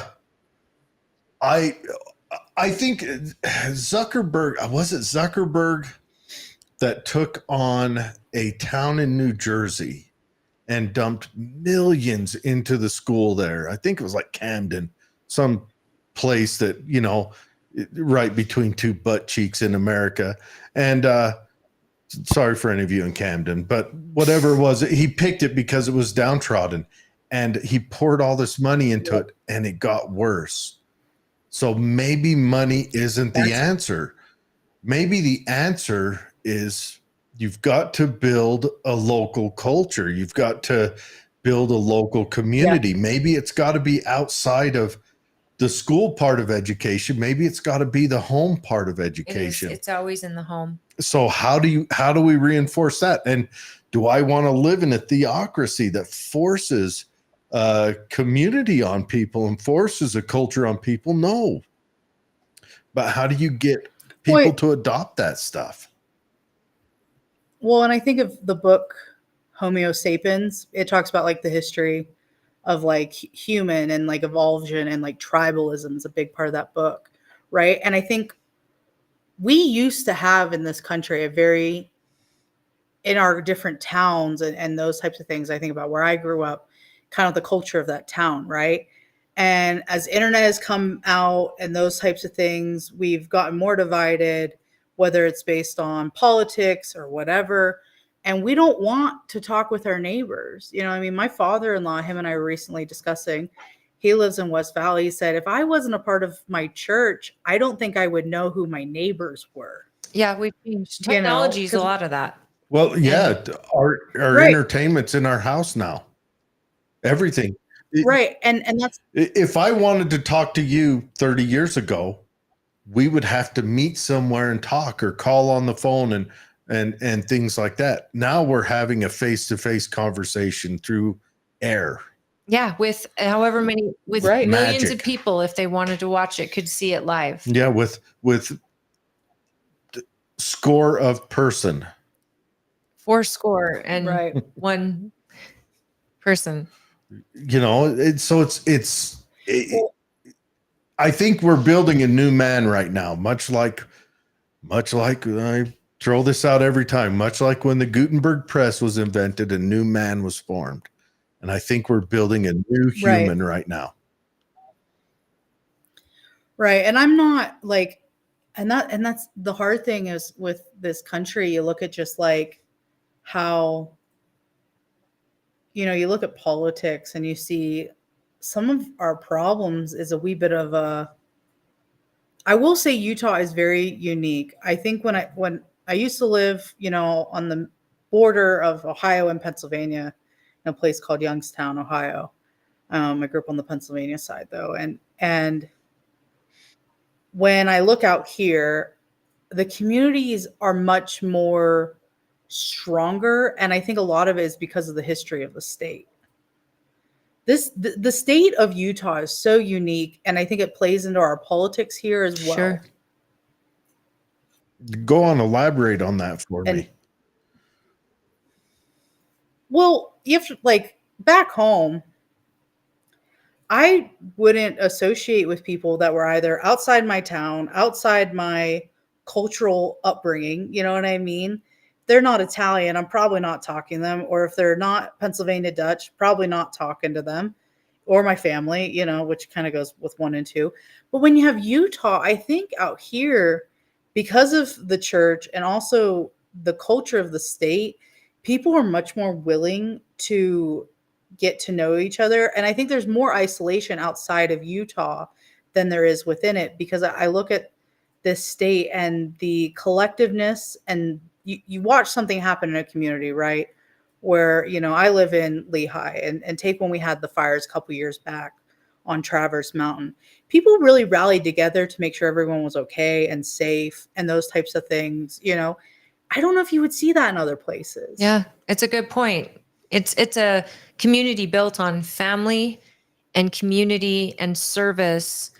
And those are all Mhm. aspects of Utah where we stand out across all 50 states. Like, we're the number one state for volunteerism and service, probably because of the Mormon Yes. church influence here.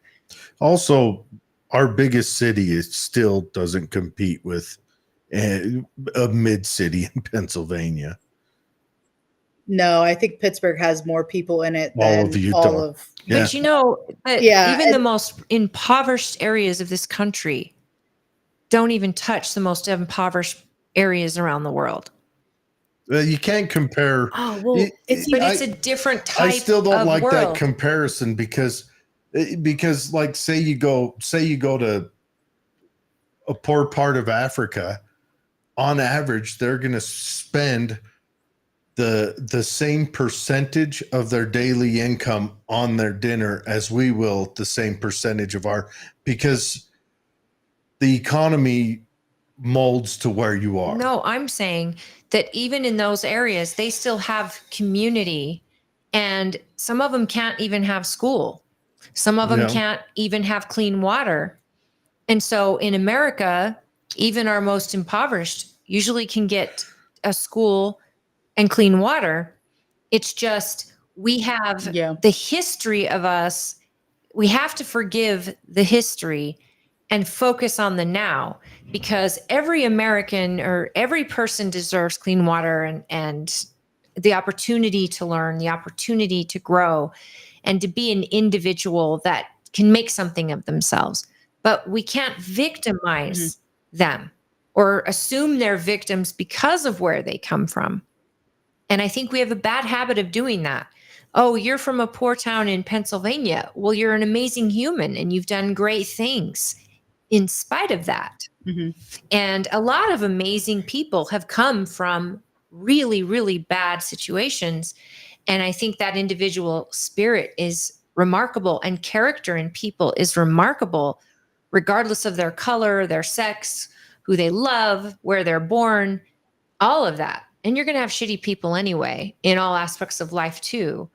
But I think to change culture, we have to look and tell kids there's still an American dream, and it's up to you to find what your version of success looks like.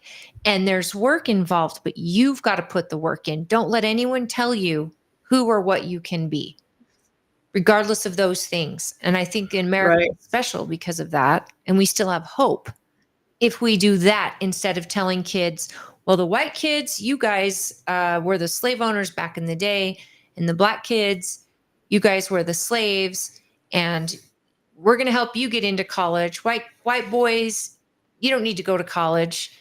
You don't matter.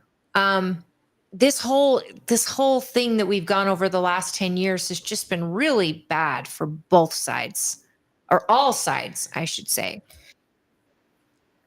Yeah, and I'm not educated enough in DEI and college acceptance and stuff like that to know the current practices and like what was going on, because I felt like when the DI bill stuff, like, and this is the other thing too about politics, people get involved in politics because typically they have like their one battle cry, right?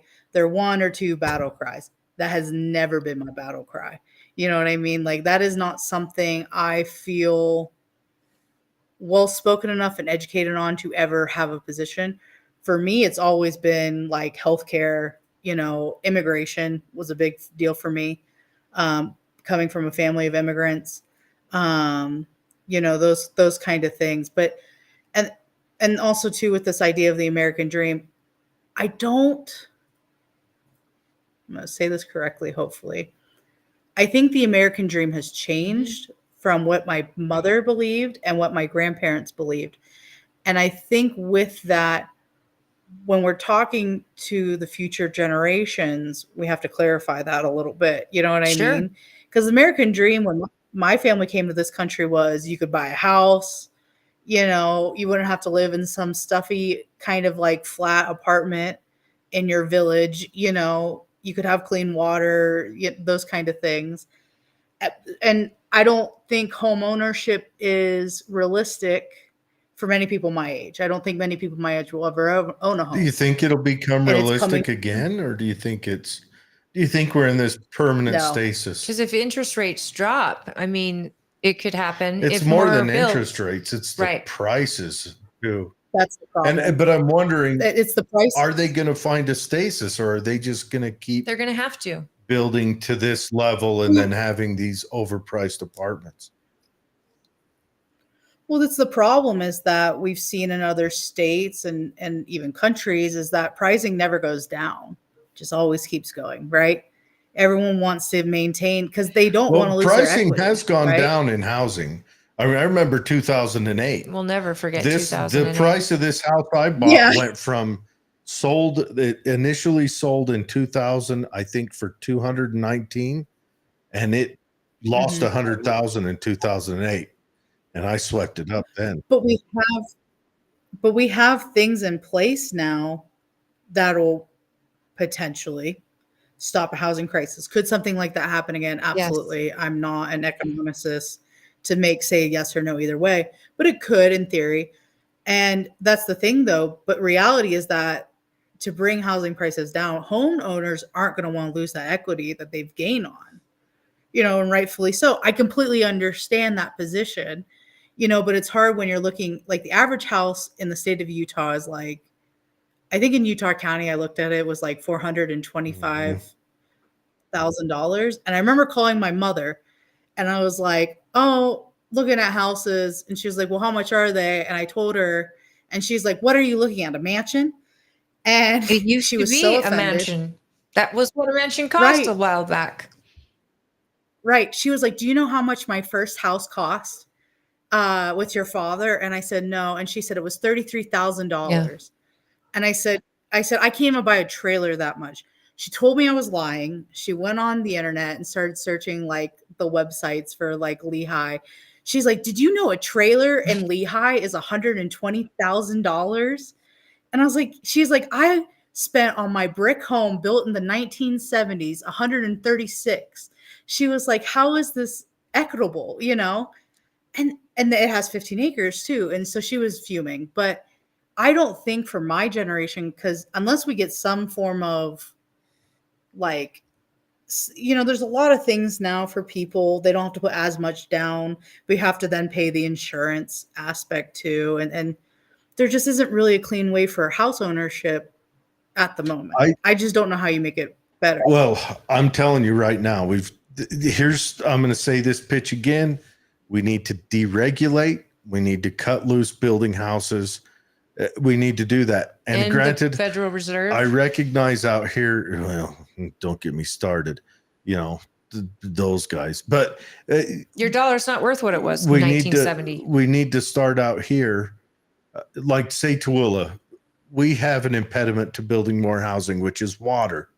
That's a big killer. But doesn't mean the houses need to be. Why is a starter home right now? Why is it a 4-bedroom, 2-bath?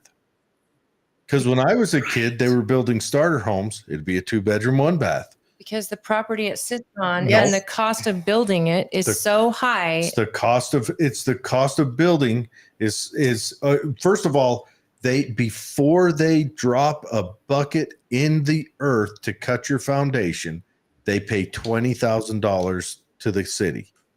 Yep, the regulations are too much. What bank is going to give you a loan for a, say, $150,000 2-bedroom, 1-bath when $20,000 is a haircut right off the top? A bank's not going to take that chance.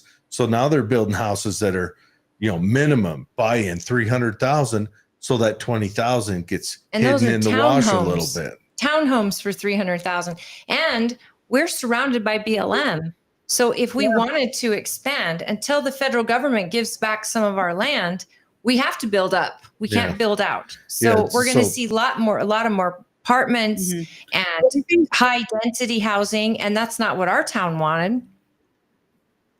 Everything destroying us is the government. And I personally don't with high density housing personally, because like for me, like I'm with you. I think I look at the houses out here and they're so big, and I understand somewhat it's the culture. Y'all like your big houses. That's fine.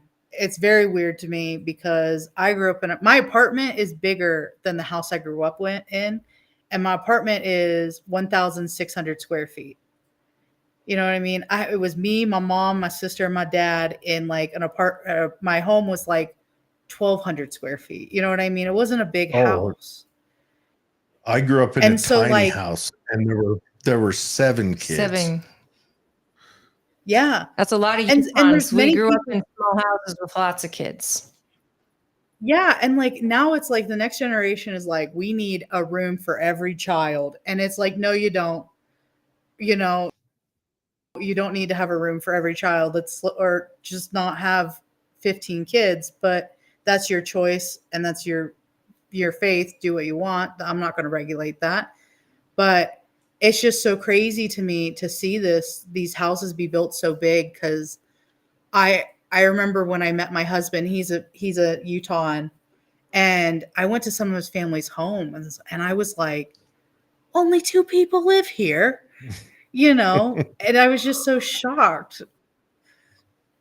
And I was just flabbergasted. But yeah, you guys like big houses, but I don't have a problem with high density homes, mostly because I don't know, maybe it's quite European of me, but I'm okay with flat living, apartment living. It doesn't bother me very much. Well, I think it'd be fine if you could own it. I mean, if you wanted to own it. Yes, exactly. That's the difference. When you own something, you take better care of it, and it's a sense of community. But when you're renting something and your rent can fluctuate and your neighbors fluctuate, it's hard to make a community that way. That is the safe type of community you want, where your kids grow up together, your neighbors.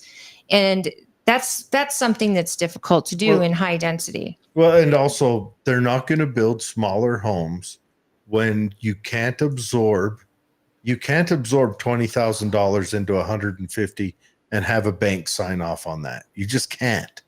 No bank is going to take a 8% loss the minute you sign. We have a ton of comments, and we need to wrap the show. So let's read those. Yeah, but anyways, so we'll read through these comments. All of them are from Dave. Okay, we'll just start. What's he say about be taller? Dave says he wants to be taller. He says head transplants is the future. I want to be taller. So what they're going to do, Dave, is they're going to head transplant from here up. So you'll still be same height at the shoulder. You'll just be an 8 forehead. Not a forehead. That's an 8 head. He says we dance the blue. It's like the people. What's that? It's like when people get those leg surgeries to get a couple inches. Yeah, and I'm just like, oh God, no, why? Some people make sense if you have a medical certain situation. What was that actress that did that to her son? Gave him like 3 inches. They break your femur and make it longer and give it Yes, 3 it's times. painful. Holy cow, that just makes me cringe. Okay. Dave Yeah, says we need to past get, me. yeah. Dave, okay. Dave's going to get Holly fired up. Holly, we're not going to argue this. We need to get more kids interested in STEM rather than football. That Okay. doesn't fire me up. I totally agree. I think there's room for both. How many of these meds can be purchased overseas for cheaper prices? But we cannot because we are Americans. That is true. And they're America invented here. pays the premium. We need to open up the markets. We need to liberalize our medical markets. He says, I do not believe it to be true. I don't know what. I have met too many researchers. I've met too many. The two is a TO, not TO. I've met too many researchers. I don't remember what we're talking about. We got lost in translation. I'm sorry, Dave, if you can catch up to that before this is over. Do it.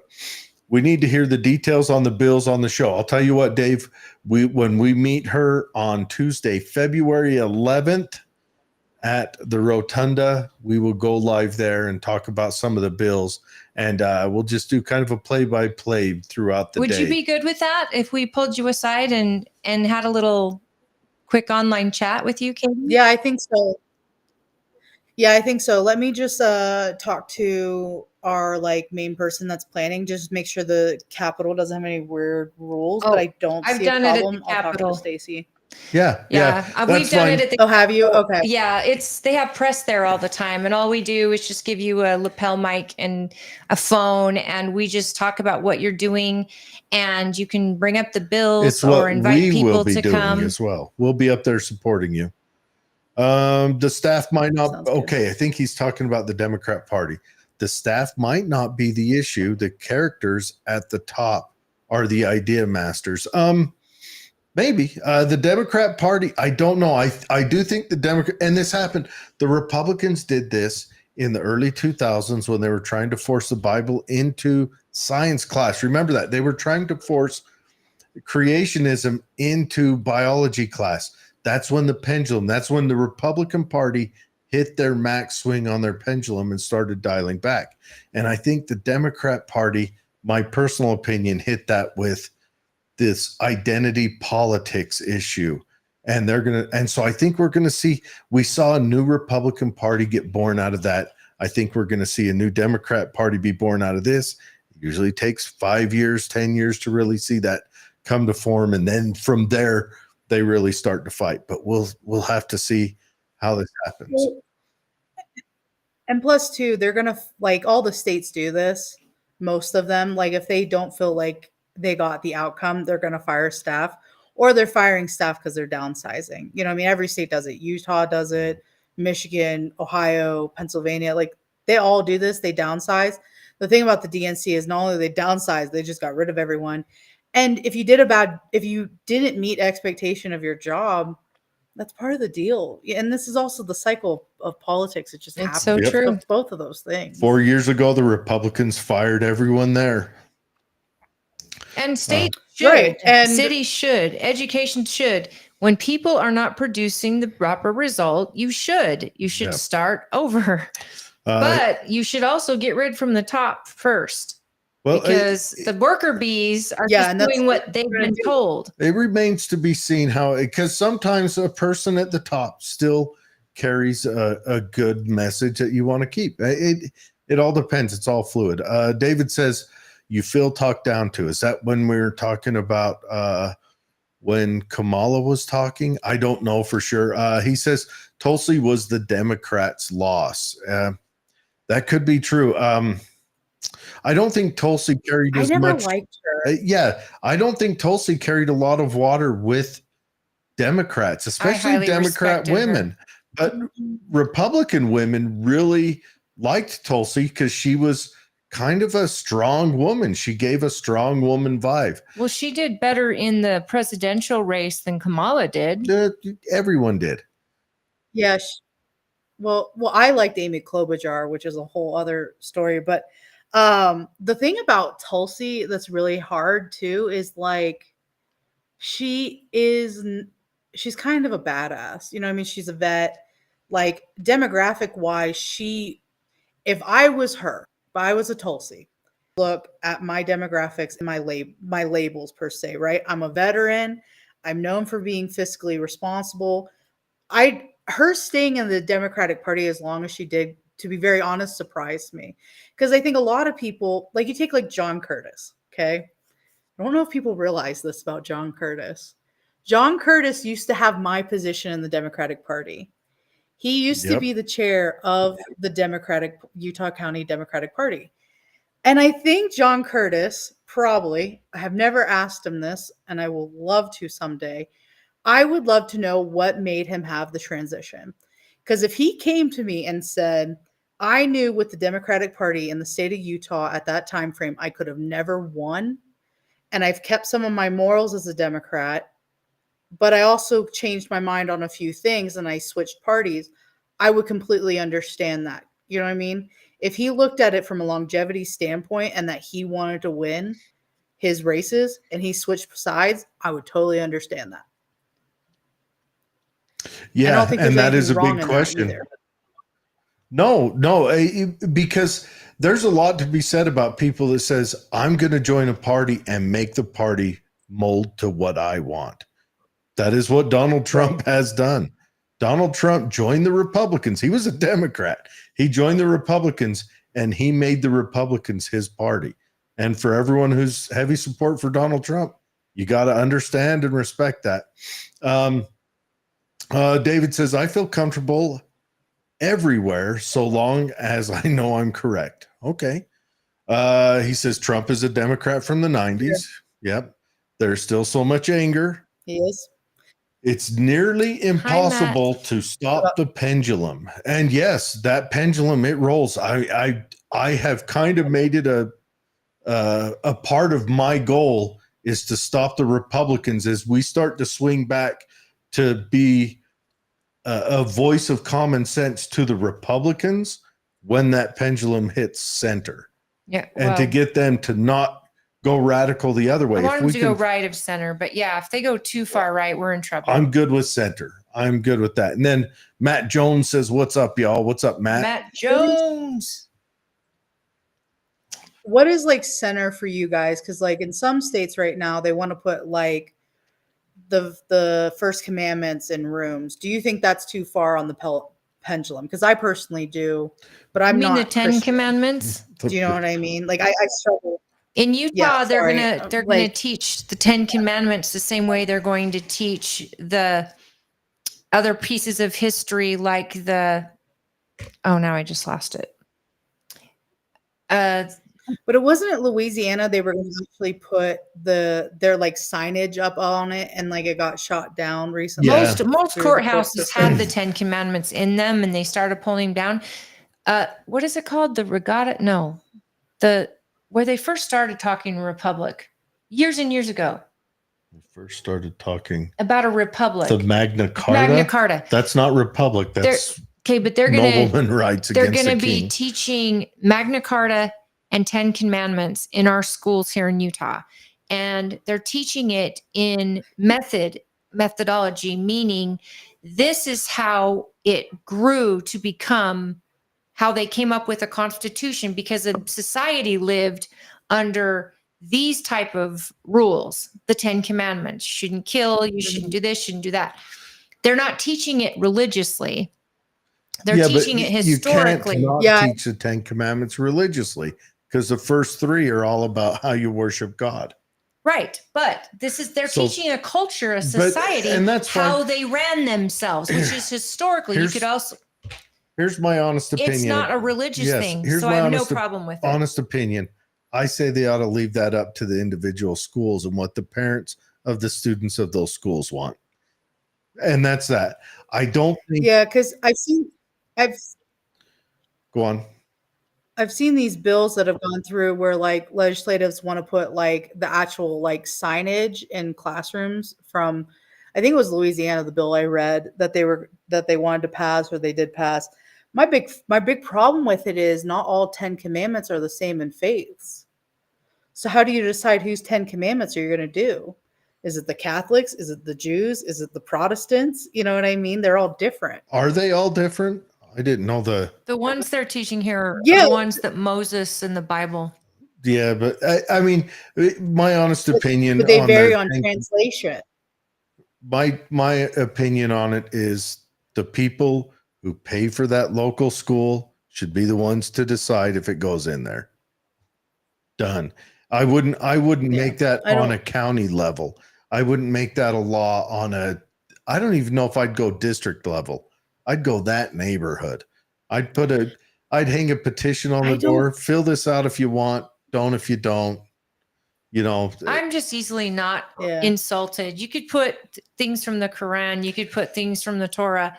If it's something that's going to teach a child about other cultures or teach them something, I mean, don't kill people, don't steal. This is basically how societies functioned clear back then. If they were functioning societies that was around these type of rules, then I mean, that's how they're Mhm. doing it now, but they're not bringing the Bible in. They're just saying this is what the commandments Matt were. Jones says he wants to explain.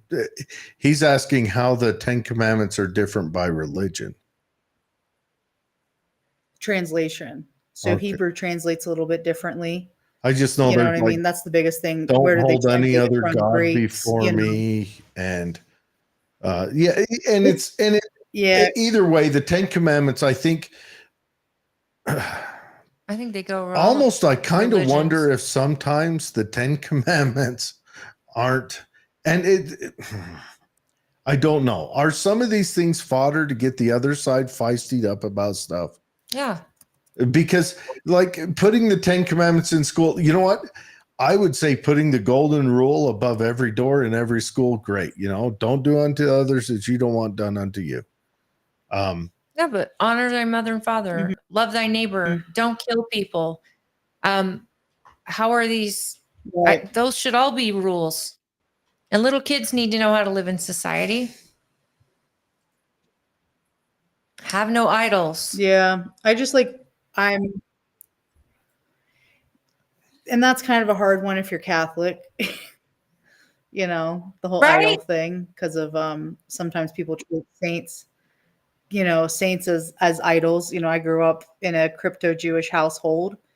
My grandmother's a crypto Jew, and they crypto Jews. What happened is we were forced to convert to Catholicism during the Spanish Inquisition, and so we practiced Judaism and like the crypt. I thought it was like Hidden. But we still did a lot of cryptocurrency Jewish stuff. because we finally did a No, I COVID wish. that we mentioned crypto. So good on you, Katie. Yeah. Yeah, it would be cool. But no, but that's the hard thing is like growing up how I did, we had icons in places, certain saints that you would pray to first because you couldn't bother Jesus. That was the absolute last person you had to bother. You called your saint first, and then you called the saint of the issue, and then you would, if you really were desperate, you contacted the Virgin Mary, and then if she couldn't help you, you contact Jesus. But it was a whole thing. sometimes you have to go all the way to the big guy. Yeah, sometimes you just go to the top, but no, there's different. It's just the icon stuff, but they are different, the different commandments, and so it makes things very interesting. But So I've got the 10 Commandments pulled up here. Okay. So you've got 4 of them that are particularly just religious. The first 4. And Yeah. then it kicks off with honor your mother or your father and your mother. Don't murder. Don't commit adultery. Don't steal. Don't bear false witness against your neighbor, and don't covet other people's stuff. Now, let me ask you this. If by having these commandments in the school, it causes children to maybe just abide by the last 6, I don't know whether that would be a bad thing. Now, I do get heartburn if you're going to start charging me money to build another statue of crap, but that's because I'm a tightwad Right. libertarian. But that's why I kind of say I'd want it be up to the people who have to pay the direct cost. I don't think the 10 Commandments aren't listed by religion, right? Those 10 Commandments can Yeah, I apply don't think so. across all Abrahamic religions. It wouldn't obviously. Jews have a lot more though that are commandments regarding. Sure, and so do the Mormons. Well, they have but they all base on their Say, 10. no, but it's just more laws. It's more theocratic laws. Every religion has theocratic laws. The Catholics seem to do it gentlest. They're like, just, be easy. Well, they can't have divorce in Catholics. That's one of their laws. I think they can. But either way, and so if they put it in there, I don't see that as a negative. May not be a positive, but I don't see it as a negative. And it could apply. Now, I am not a religious person. Would it bug me if they did? Only if they made me pay for it. Again, that's where I'm at. And remember when there was that argument about putting it in front of courthouses? And so the Church of Satan went to the Supreme Court and got ruled legal. So they started putting Baphomet right next to it. So, which is, I mean, they like what's good for the goose Satanic is Temple good for does the it gander. Yeah, their whole not gambit, I won't say gambit, but the Satanic Temple, like, they take people who are very zealous in their faith and believe certain things about this nation, being a solely Christian nation, and that's all we should be. I think it makes the people put a little bit on their head a wee bit. And I think if people research the founding fathers, I think they would be a little bit more shocked to not find out that they were not zealous in their faith, as Some much. of them were. George Some of them were, but Washington. not all. George Washington was a zealot. I think he was Anglican. And then you had the deist group, and then you had some Franklin, he wasn't really religious, right? atheists. And we forgot to read some Jordan Locke comments coming off of YouTube. He says, exactly time for me to buy a small house in Park City. And then he says, I'm completely with Katie and everyone 100%. We need to teach kids how to golf. Heck yeah. I say the Jacksonville Jaguars should fire all their staff. I think we need to wrap it up. Yeah, I need to go. We do. No, from my view, center is where you're not forcing any of your ideals on anyone else. That's center. And that's that. When the right gets in there, they'll force their views on you. And obviously, when the Democrats were in power, they were forcing their views on everyone else. Center for me means that we are live and let live, essentially that same mantra, but deregulating and stop giving the government power. I want the government out of my life. Can I get an amen? And I stop taxing people to death and expecting different results. And the center is just logical. Protect our borders because we need to know who's here. Reform how people come in. Make it easier for them, cheaper for them. We've got technology. Let's figure out who's who and make sure that they get a sponsor or they can afford to live here. We shouldn't be supporting people who come here. Yeah. And when we have people in poverty that are Americans already. And I think that we just need to be logical. So on Matt that Jones, note, hold on. Matt Jones said Matt Jones wanted you to break down the 10 Commandments, but he said, but obviously time crunch. He also said, wait, so if the 10 Commandments are in every religion, it could be posted everywhere and open to that religion's specific interpretation. What if we wrote the 10 Commandments in cuneiform? That way it doesn't matter because no one can read that crap anyway. You could put it in like whatever, Elfish, and it would be fine. I'm not like a Klingon, whatever, find your soul. I don't know. I just, for me, it's just always, if you want to do more religious stuff, go to a religious school. I agree. My kids will probably end up going to Hebrew school. I don't know. If that's what your public school, I think we need something that tells kids, hey, all of you are important. All of you matter. and stop beating each other up, stop stealing from each other, The Bill stop of Rights. treating each other terribly. The Bill of Rights. That's what we need to have Broseph come down from the mountain with the Bill of Rights. We did that already in 1776. Gross. Okay, do you want to have the last word, Katie? What's your future in the party? What you going for? I don't know. Are you gonna stay county chair down there? No, I've decided that I'm not going to do that. I think for our county, we had a big shift towards blue with this county. And with my health right now, I can't do it. And I think we have a lot of really young, smart people. I do worry about, making sure that we're as spry as we can for the upcoming elections that are coming, but I won't be continuing forward. I don't know what my future holds in the party right now. I'm really just enjoying doing cancer stuff and helping where I can. I worked a couple campaigns this year and I like doing that.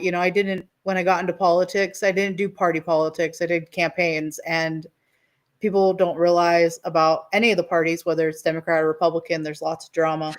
And I'm not a big fan of drama whatsoever. Luckily, Utah County does not have very much. It's more state and the other, counties that have more elected officials and humans. We don't. There's like 10 of us. Would you say so? It's not that big of a deal. Utah County just soaks the drama in? Ew. Ooh, I don't know. And I'm never welcome back on BYU campus ever again. No. Anyways, you know what, Katie? I have to say this. I've talked to many a Democrat on this show, and you are by far, in my opinion, the most reasonable person we ever have on there, because you more reasonable than any Republican either, because you come on with an open mind and you're always willing to kind of let thoughts flow and you kind of drink them in, and I like it. Every time I talk to you, I think I leave with I think every time I talk to you, Jared, I come back with 5 books that I have to read and learn about, and I still have some that it's on my Kindle that I have to read. But yeah, I used to work for Republicans. I work for Democrats. I think the biggest thing we have to take away in this world is that, I would leave with this, is we have to acknowledge that we're not always right, and someone else's perspective could help us grow, either in knowledge or to improve ourselves or improve lives around us. And I'd rather not be, for lack of a better word, a dickhead and not listen and just say, well, you're wrong, you're stupid, whatever. I respect you, and I respect your life experience, and I respect both of your life experience. You've experienced things I never have, and I would hope for the same courtesy. And I think we grow as a country and as people if we do that. I'd vote for you in a heartbeat for whatever you ran for. No, thank you. I wish you the best with your health. I mean, what you're going through has got to be just so much. So I really, really wish you the best. Yeah. It's kind of probably exciting, and it's also probably exhausting and painful. So I wish you all the best. Yeah, as soon as I can eat. Yeah, as soon as I can eat calzones and cannolis again, I'll be tip-top shape. But until that moment, it'll take me a minute. I had the girlfriend made a calzone sandwich last night. So it was like a sandwich with all the stuff. And then you poured the marinara on top. It was how about you just get a tomato and put a piece of mozzarella on it and maybe sprinkle some Italian seasoning, and you're done. That's about how big your tummy is right now. That would be. Yeah, it's 4 ounces. Yeah, that's about it for me food wise. But no, I miss the food of my culture, and we'll get there some point though. Yeah. Well, I wish you the best. The food of my people. Say hello to your husband and give him a thumbs up for being such a great guy and a partner, because that's you guys have a beautiful love story. Yep. And we'll see you in February. Thank you. See you in February. See you both then. Yeah. All right. Thank you. All right, everyone. That's Katie Adams Anderton. You can find her on Facebook. She's an outstanding lady, a good chat. Awesome lady. remember, go to fightcancer.org, sign up, get that going, get on top of it. Yeah, sign up and join us there, Yep. guys. It would be so neat if God, we had you imagine. guys show up. Imagine if like 5,000 people showed up all saying, let's figure out how to fight cancer. And I've got my thoughts on how to do it. Someone else probably has better ideas than me. You know, I'm IQ 42. Like legally, I should be getting like disability for my intellect, but we've got to do something. We do have to do something about our healthcare. It seems like every time a move's made on it, it gets worse and worse. And Because the government keeps getting involved yeah, more that's a good and point. more. That's a good And point. honestly, if you go there just to be there for people who may have lost someone, and just it's a community and everybody's knows someone, and our legislators will see it, feel it, and maybe they'll really consider we do have one of the best cancer hospitals in the world right here in our backyard, and it just getting them more support, maybe raising money for them, and maybe it's Utah doctors that discover the cure and Utah citizens that benefit from it. But all of us know someone who's battling. Some of us know far too many, and we've all lost someone. I think most of us anyway. And I can't think of anything worse. It's just it's a long, horrible, painful, expensive way to go. Yep. All right, that's it. We love you guys. We'll see you next Friday. Any ideas on our guest? We might have. We'll just surprise you. Yeah, surprise someone. All right. Where did